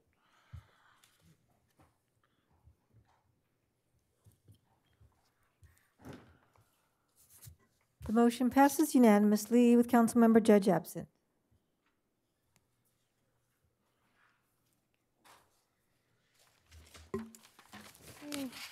Mr. Mayor, members of the City Council, the next item on the agenda is item 8B, authorization of the city manager to enter into a contract between the City of Simi Valley and California Consulting Incorporated for grant management services and approval of a supplemental budget request, and Joe Tony is here for this presentation.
All right, Honorable Mayor and members of the City Council, we are in front of you today to initiate an agreement with a grant management consultant to seek out funding opportunities and manage the process on behalf of the city. This is a brief staff report and presentation, but the potential positive impact could be immense. So real quick, what is a grant? A grant is a way that agencies fund ideas and projects to provide public services and stimulate the economy. Grants support critical recovery initiatives, innovative research, and many other programs. The grant is one of many forms of federal financial assistance. And federal financial assistance is a broad term to refer to the various ways the U.S. government redistributes resources to eligible recipients. They come with compliance and reporting requirements to ensure accountability. Grants are very competitive, and receiving them are significant and should be celebrated, often leading to other opportunities. So the grant process has three main phases: application management, financial tracking, and award and reporting. It's a linear life cycle that includes vetting, which would be meeting with city staff and determining which grants to pursue. It would include writing, where the consultant will write the application. Accounting, we will set up different projects in our ERP system and track the financials, working with California Consulting on the necessary components. California Consulting will also do all the monitoring and requirements and alerts to any additional needs. And then reporting, they will provide the reports and request the necessary financials when needed. And on top of that, they will also do all the closeout packages, where they will manage the closing process, and then we are the owners and retain the necessary information for 5 years for audit purposes. So a little background, California Consulting was founded in 2004. They have an excellent reputation, and they are the largest grant writing firm in California. They have offices in all regions of the state with almost 80 clients. They have a 30-member team providing access to writers, managers, and support staff. California Consulting has developed an expertise in representing public agencies and nonprofit organizations in federal and state grants, and they are solely focused on California clients. They have secured over $1.5 billion for clients since inception. The team boasts approximately 25 grant writers. They have mastered identifying, researching, and obtaining funding for significant projects at every level of government. They've written 1,200 competitive grant applications that have been funded. They stay current on every federal and state grants available on a myriad of different topics and public policy areas. Whether it is recreation, education, public works, or public safety, they are able to locate grants and successfully write the applications while completing the compliance and closeout process. Quickly, they are also endorsed by some of our local California membership agencies, the League of California Cities, Municipal Management Association Southern California, and Municipal Management Association Northern California, and many other agencies such as ICMA as well. Some samples from other cities that were awarded this year. The city of Baldwin Park got $12.5 million, city of Bell got $4.5 million, and 29 Palms got $2 million. These are similar sized cities, and we just wanted to show a couple examples. And then to give you sort of a range, Vacaville on the lower end, they got total grants of $481,000. That was about a 339% return on investment from what they've paid over the last 2 years and 9 months. And then on the high end, Baldwin Park has received nearly $38 million, which over 5 years is practically a 15,000% return on investment. So how will it work for our services? We would hire them for a monthly retainer. This would include all grant research, grant identification, grant writing, and post-award administration as needed. This applies to grants where we are the primary recipient and mostly non-formulaic grants, although there could be some exceptions. But they can help with any of the reporting on those items as well. So those services are broken down. Needs assessment, they would meet with department heads and staff to review priorities and funding needs. They would facilitate department decision-making processes. They would research and identify the grants. They would get our commitment to the grant. They would walk us through the preparation process, or they would actually do the preparation process. They would also do quality assurance, facilitating any partnership meetings if there's any interagency or public-private partnerships on some of these grants. They'd make sure it was a timely submission. They would do all the monitoring, the administration, and they would also do progress reports. So we gave you a little breakdown of what the cost would be, and it would be no more than $75,000. Since we're already a few months into the year, we won't even hit that amount. But monthly, it would be almost $6,300. So how will it work for the city? This is mostly reiterating what we've already covered. They'll be providing biweekly grant opportunity lists. They'll write all sections of the grant application and offer draft to provide final input before submission. They will do the monitoring and until grants are announced. Provide monthly reports to reflect grants in progress, grants submitted and grants awarded, and conduct monthly grants management meetings with city staff. Oh, and one more thing I want to mention on that. It does take time to actually be approved and receive a grant. So the work we start doing now may not pay off until next spring due to the long lead time of the grant application process. And so with that, the recommended action is to provide authorization to the city manager to enter into a one-year agreement with the option for 2 additional years and a supplemental budget request of $75,000 for this fiscal year. And staff, or I should say myself, are available to answer any questions. Questions of staff? Okay. Thank you. So have we ever used a grant administrator before? Not that I'm aware of, no. Okay. And so, I see this can be an opportunity, but I want to be sure how do we measure success? So, and I know I called you about this, but I want to understand, do we have a sense of what our benchmark is? How many grants we've received in the last 2-3 years, for instance? Yeah, and thank you for that question. At the time, we weren't quite sure, but actually dug into that. If you'll indulge me for a second, I'd like to go to our budget transparency portal, if I can find the mouse.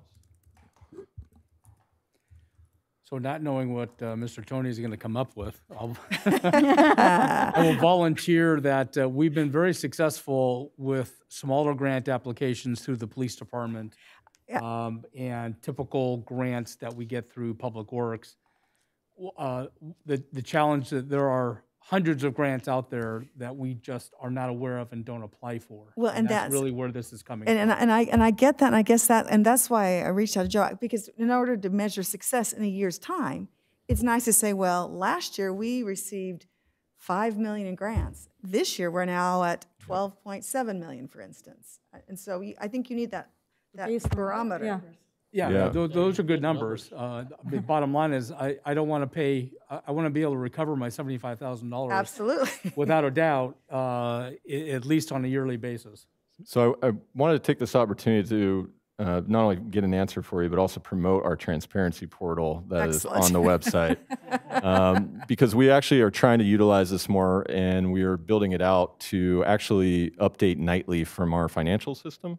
Okay. And hopefully down the road, we'll be able to do more reporting with this tool and potentially even more online budgeting. But this is a great and intuitive way for the public. Anybody has access to this right now. And you can drill down on some of our financials. So right now, I just went into revenue, drilled down on grants. Now we need to filter this down a little bit because not all grants would really apply. So some of the formulaic things wouldn't really be applicable. So CDBG, transit funds wouldn't necessarily be applicable. Let me see what else is here. State assistance, because that would be a subrecipient. Same with state disaster relief, subrecipient. So just quickly kind of filtering some things out. Now that may not be perfect, but it's a start. It's great. It's a start. Yeah. So what you see, and it's kind of narrow there on this screen, but it's actually between about 2 to 4 million, depending on the year, is around what we've gotten. And you can see the numbers here below. So now if we kind of have to exclude 2019, 2020 because we have all of the pandemic funds coming in. So that doesn't really apply. But in prior years, it's probably been about $2 to $4 million. You can see that there, depending. And one of those years popped, I think, due to a specific grant. But anyways, it's around that. So that was kind of our metric we would see. We'd anticipate receiving more than that. Okay. I can tell you in preliminary conversations with the consulting firm, we're already lined up that there's probably about $14 to $15 million out there that our city would be able to apply for. And I guess that goes to my next question, because as I read the report, it wasn't clear to me who is tasked with identifying the grants. But what I'm hearing from your report is that they can identify and will come to us and say, are you aware of this grant, et cetera. Is that accurate? Correct. That's correct. Okay. And so right now we've been doing it in a very decentralized fashion. It's really up to the departments to find it. And often we don't know about it until the last minute, and you'll see us come up here with grants that, okay, it's available. We need to go apply right now. But hopefully we'll be able to better manage it and hopefully get a lot more funds that are out there that we just don't know about. Excellent. And I guess my question, assuming we approve this tonight, if we were to do so, do we as a council get to review at the end of the year whether we feel like we've gotten our money's worth, or is that going to be in the consent calendar? I would like, I mean, no, don't get me wrong. Pull 5 items out the consent calendar. That sounded right. No, I didn't mean to say it that way. I just meant, are we get a chance to revisit this? Because this is... We're going to review it. It'll be on the consent calendar. There's going to be a few different ways that you have accountability. There's going to be a few different ways you have accountability with this. If we think this is doing a good job, we'll be putting it into next year's budget. So that's a discussion point. Sure. But every time we have a grant, based on our budget policies, we're going to have to increase appropriation for the grant we're receiving. So we'd be bringing grants in front of you to adopt. That makes sense. Yeah. Okay. And we're going to make sure the public understands that we've been successful at acquiring grants. Sure. So we're, when we do something right, we'd like to be able to talk about it. Yeah. Great. Well, thank you. I appreciate those answers. Mayor, I have several questions, if I may. Yes, you may. I don't know if you know this, I have a small business on the side with my sisters, so we do this. I've been writing grants for over 20 years as an educator because we never get enough money.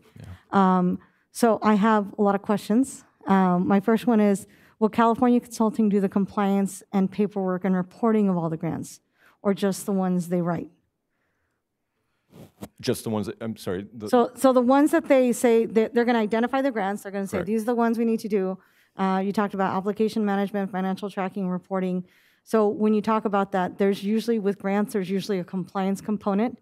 There's paperwork, right? There's accountability. You have to make sure that you do the thing that you said that you were going to do with that money.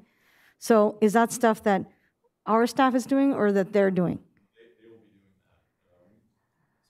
They will be doing that. We will just be doing the financials. So we will be tracking what we spend in our financial reporting system, and then they will ask us to run those reports, and we'll provide them to them. So does that mean, because I know every grant has a budget component, like there's a budget worksheet and a budget narrative, and so are they going to write that, or do we have to write that? Correct. They will be doing all of the legwork for us. Okay, so is this, because my concern is, is this something, and I'm glad the chief is still here, because I know he writes a lot of grants. Is this something that our staff should do or wants to do instead, or is this alleviating our city staff from not having to do that? Because you still have to, when you have an outside person coming in that's saying, we're going to write this grant, you have to ask a lot of questions because you're not the one that's implementing the grant. You're applying for the grant on behalf of the city, but you have to talk to all the department heads and find out, are you capable of fulfilling the parameters of this grant? So I want to make sure we're not burdening our staff with more. If this is helping our staff, I'd like to know that. Was there any conversation with staff about that? Yeah, I mean, if we're going to receive a grant where we're starting a new program, that would be a much larger discussion that could potentially have staff that are limited term that go with that project. But if it's a capital grant, which would be probably the bulk of it, a lot of that would just be, say, like it's a generator as an example. We would have to do the installation, track the expenditures, but then they would do all the compliance reporting and everything for that. Okay, so what I'm hearing is this would probably alleviate our staff. Is that correct? Yes, it can. Yes. Okay. And then you answered that other question in terms of the grants. They locate the grants and then they let us know whether or not it meets the needs of our city. So that was my concern, because I just want to make sure that, and I have the same concern as Councilwoman Litzler. I would like us to have a baseline in terms of what were we already receiving before. And thank you for sharing the transparency portal. I was taking notes furiously on how you got there. But I think the more transparency we have, the better, and so I appreciate you doing that. But I want to make sure that we have reports. If there would be like a grant tracker or something like that that could be shared with city council or the community, or all of us, so that we know what we've applied for, what the deadline is, because there are some grants that take 6 months, a year to get back to you to let you know whether or not you receive the grant or not, and then if there's follow-up on the grants or modifications that need to be made, will California Consulting do that as well? Absolutely. I mean, we're going to be having monthly reporting meetings with them. They'll be able to provide us dashboard reports, and I'm sure we can come up with something that would be a good regular report for the council. Okay, so would this be, I go back to the question, is this alleviating our staff, or is this adding to our staff's burden? Because I don't want to do that. I don't want to burden them more. This is not burdening our staff. If there was a new program that we would get funding for, that would have to come to the council, because we wouldn't be starting a brand new program. And the council, by Marlon, I mean, we'll be able to provide regular updates to the council on grants that we've applied for and success rate. We're all vested in succeeding at this. The reason for going with them is they're the experts that know the grants that are out there, the ones that that have gone untouched by the city for many years, that we need to be able to tap into. Okay, and then my other concern, which is a more general concern, is I'm glad we're applying for grants. I know other cities do it all the time, but I also want us to be fiscally responsible and being aware of what is our revenue, and that our revenue is not increasing. I mean, like you said, short of the last 2 years, because we got additional funding due to the pandemic. our revenues have not been increasing. And so I don't want us to rely just on grants all the time. I want us to be realistic. So when we do a budget report, I would like the grants to be separated out. Does that make sense? And not be counted as general revenue. I want that to be pointed out because I don't want us to rely on that as, funding that we're always going to get because the grants aren't always going to be there. Does that make sense? Absolutely. It's not included in our general fund operating budget. It's considered a separate revenue source. Okay, I just want to make sure because I want to make sure that we live within, the means of revenue that we have. But I do understand the need for this, and like I said, I've been doing this. My other question and my concern was I saw that there was, on the report it said that we have 95 years of experience between the 25 of us, and I'm like, well, that's only like 4 years of experience, per person. Like that's not a lot of experience. So do they have experience? Like, what is the range of experience of their staff? Because that's a little disconcerting. Well, they have since they've formed, as Mr. Tony said, they've had over 1.5 billion grants funded through their efforts, and their grants range from a couple $100,000 to several $1 million. They are, for lack of a better term, the larger grant management companies in California geared to help municipalities successfully get these grants. If we're not successful, we don't continue to contract with them. I mean, that's the bottom line: is they either produce or we move on, and that's really where our benchmark is. What are they producing for us? And literally comes down to what have you done for me lately? We're going to want to make sure we're successful in getting grants. So you don't know about the range of experience within the company, or?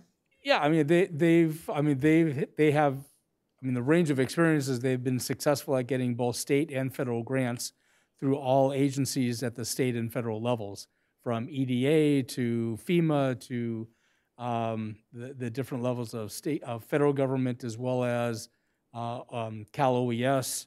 And other public works projects that have been funded over the years.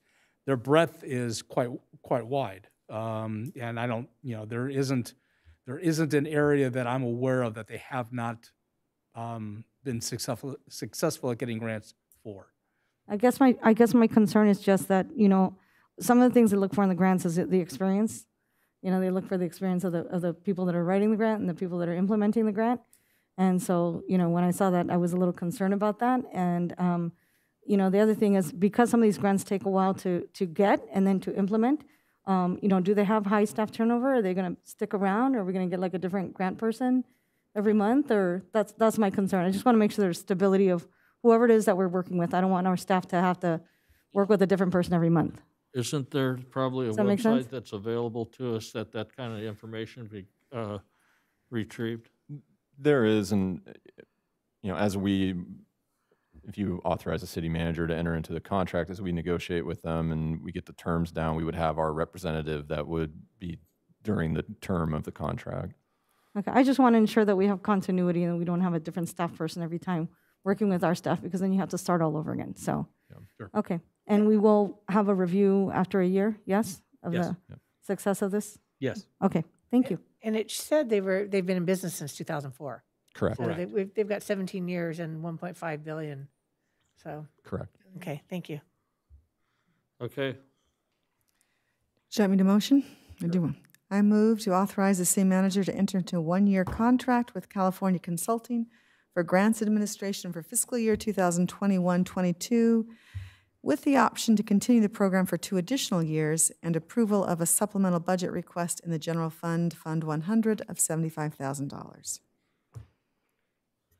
Second. Motion and second, and comments are, thanks for doing this. I'll keep it short. Call for the vote. The motion passes unanimously with Councilmember Judge absent.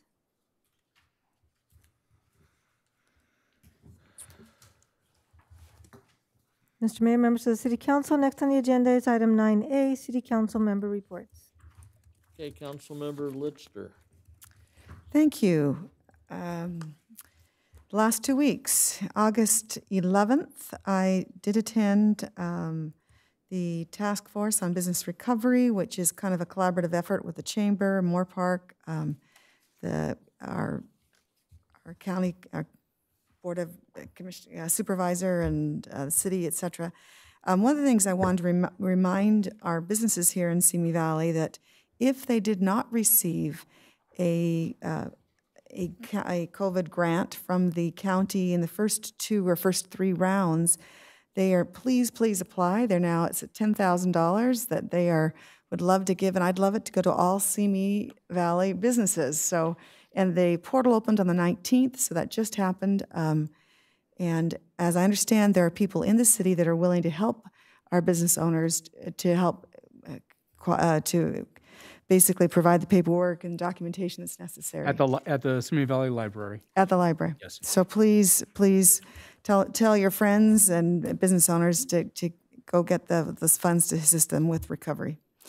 On Thursday, August the 12th, thank you. I visited with our city manager, Brian Gabler. Appreciate his insights. On August 16th, I was actually at the Reagan Library. They really have a beautiful facility and want to encourage our residents to of course, attend and visit. But I also want to promote the FBI exhibit that is there. Very instructive and very educational, and I've now toured it twice. So just want to encourage residents to take advantage of that. On Tuesday, August 17th, I attended the first youth council meeting of the new year, held in the community room just beyond this room. And it was just, we have a great group of youth that are excited about doing many things, and they discussed some of the Reagan leadership programs, what they'll be doing with the library for their book reading program. September is Suicide Prevention Month, and some of the activities they will do in conjunction to get the word out about the need for mental health among our youth. And so appreciate the direction that they're going and what they're doing. On August the 18th, I attended the Simi Valley Veterans Task Force meeting. This is a group that is now organized and are nonprofit, and they are deciding exactly the direction that they're going to go forward in terms of meeting the needs of our veterans in our community. The meeting itself was actually one of trying to make a planning meeting to kind of to determine direction. I will say that there were some good ideas that were shared, but I think that there's a need for many more veterans to be specifically involved in that group. So I just want to put a plea out right now to anyone that might be listening at home or be aware of that this group is newly formed, that they need veterans' insights and involvement to really know the best directions to go forward. And so I know that Mayor Pro Tem Dee Kavanaugh is very connected with that group as well, and on one of the officers. So I'm sure any of us would be happy to direct you to people that are involved with that program. But please come forward if you're interested in participating in that group. On Friday, August the 20th, I did attend Simi Valley Foundation board meeting. I wanted to, normally I wouldn't bring it up, but I do want to put out forward that August 1st is the deadline for enhancement grants, speaking of grants, and any teachers in the community. This is the time to apply and get additional funds in classroom, and would love to see, and so then go online to the Simi Valley Ed Foundation and find out more about that program. Did I say August? I'm sorry, I meant October. I apologize. October 1st. Thank you for correcting me. Thank you.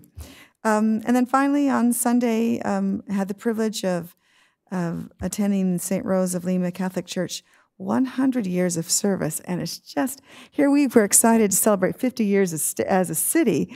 It's exciting that that St. Rose of Lima has been in our community for 100 years serving the community, and just it was an honor to be in attendance there with the mayor and Mayor Pro Tem Kavanaugh as well. So that concludes my report. Thank you. Thank you. Councilmember Luevanos.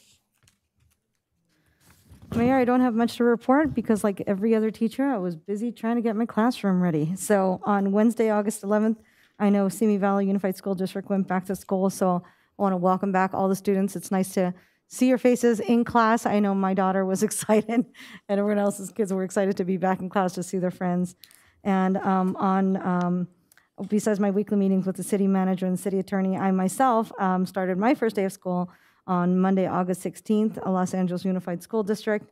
And I want to thank all the teachers for all the hard work. I know we put a lot of unpaid hours into fixing our classrooms. And I want to thank you all and wish you all safety and healthiness back in the school year. And I know our kids missed us, our students missed us, and I know we missed them as well. So let's all keep each other safe and make sure we keep our schools open. It's really important, and it's great to be back in the classroom. So happy back to school for all of our students and all of our teachers and our school staff. That's my report, Mayor. Thank you. Mayor Pro Tem Kavanaugh. Thank you. Mine's yeah, Grandma. Grandma. Of 2 boys now. I'm not sure what I'm going to do. 2 boys. Yeah, baseball. I guess I'm changing from softball to baseball. So it'll be a lot of fun though. The second little one looks just like the first one in the picture. So that's a good one. I don't have a lot of items either, like Councilmember Luevano said, but I did want to also, along with her, welcome all the people back to school. I know my daughter works in the school. She's a counselor. She was thrilled to be back, but then now she's on maternity leave. So I feel sorry for the other counselor. So sorry, Tammy. And I know there are some brand new young teachers out there. I personally know 2. Cassie's in her 2nd year here in Simi, and Kylie Wimmer is going to Moorpark, her 1st year. So it's very exciting to see them and their first day of school pictures along with all the other kids. So congrats to everybody. I live near Santa Susana High School, and the lines were tremendous the first couple of days. I'm not in them, so I was happy. Yeah, you are? I make the right turn out of my track, and I just kind of wave at everybody. So, and watch it. We do have a unit that sits on the corner. Yeah, I was behind him, and he kind of waved me around. So I was like, okay, cool. I'm not in trouble. 2 of the 2 main groups that I sit on and meet with monthly, EDC was dark in August, the Economic Development Collaborative, but all their free webinars are on their website, so please look it up.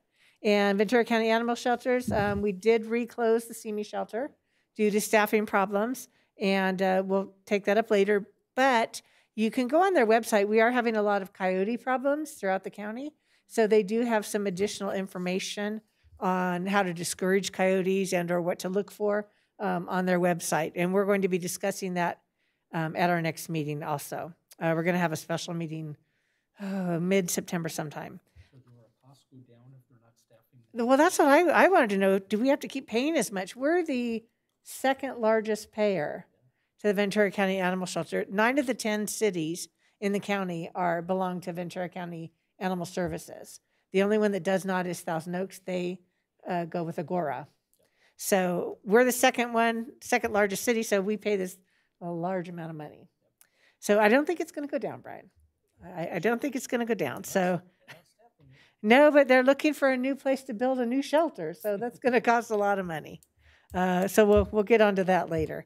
I did attend a Police Foundation golf tournament meeting.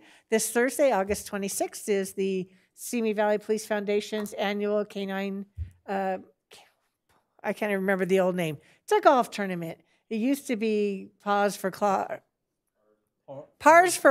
yes. That was the old day, and now it's whatever. But so it's a good event. If you're interested and if you're a golfer, please sign up. Nobody asked me to be on their foursome. I don't know why. So I will be doing check-in and collecting money. So it's always a good time. And I also attended the St. Rose of Lima Centennial Celebration with Councilmember Lister and our mayor. It was wonderful. Having grown up here in Simi, I've seen St. Rose my entire life.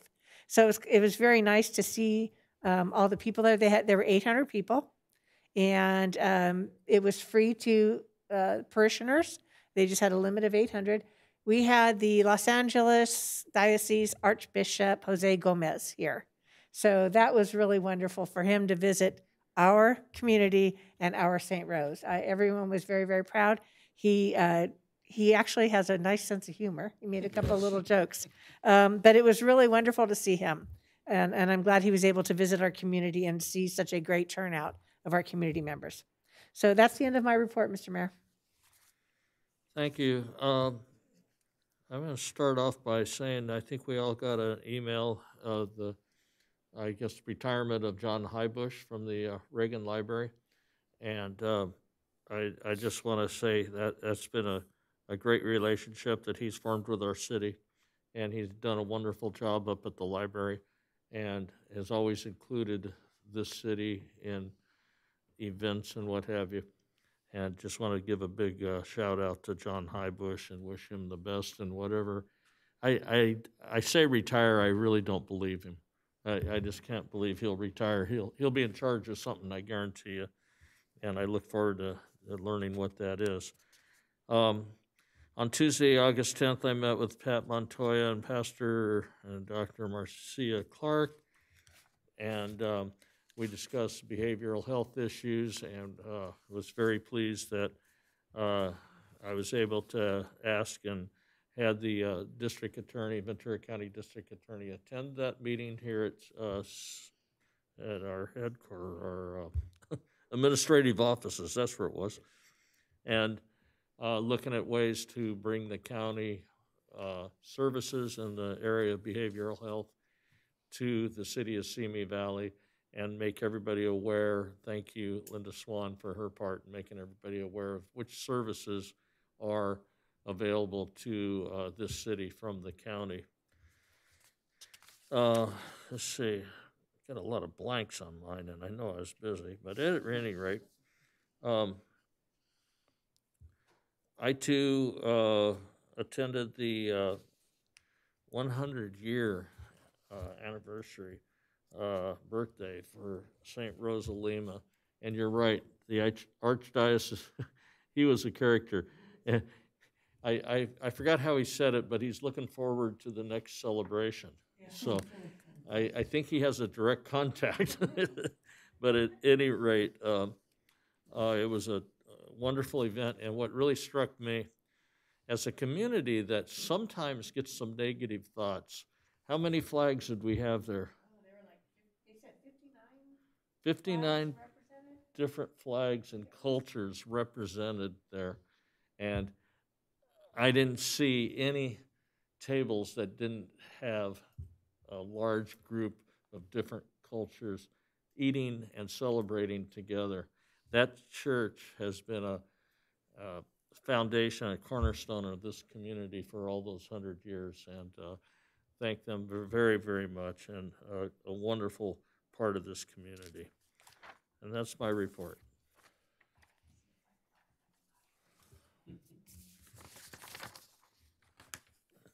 Okay, next item is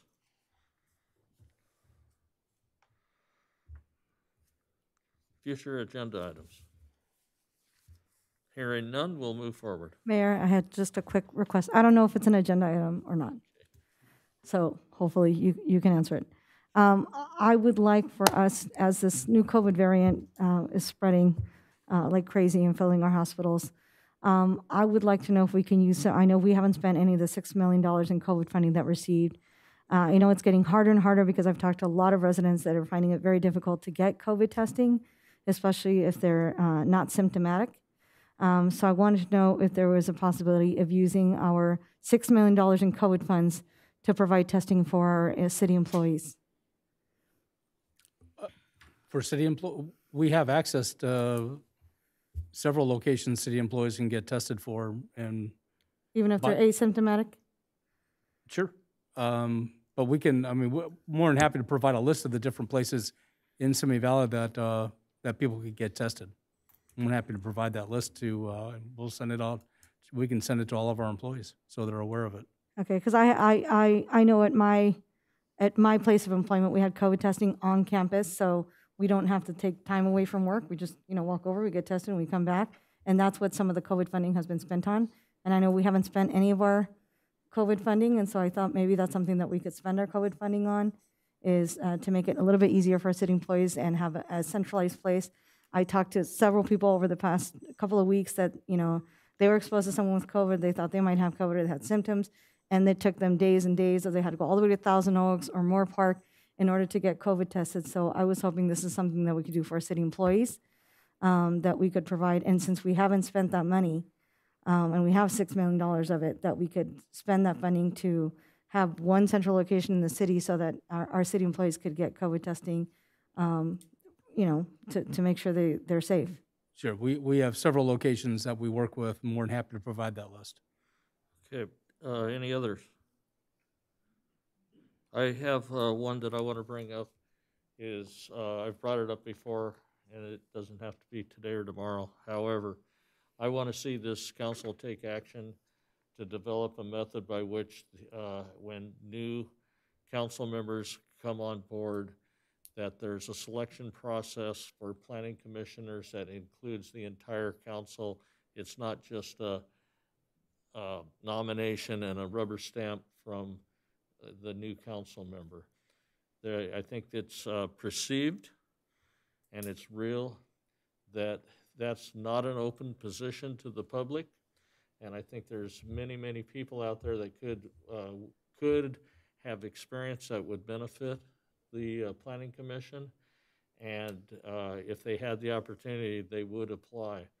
And I think that position should then come to the entire council with application and vetting, and then hire the best possible candidates for the Planning Commission, rather than this rubber stamp, choose the person that was your campaign manager or whomever.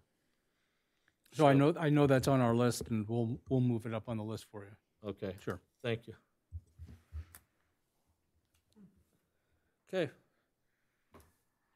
That's it. We're going to adjourn tonight in memory of Colleen Toy White. She's Superior Court Judge in Ventura. And of course, we'll send out the appropriate certificates and condolences to her family. The meeting's adjourned. She swore in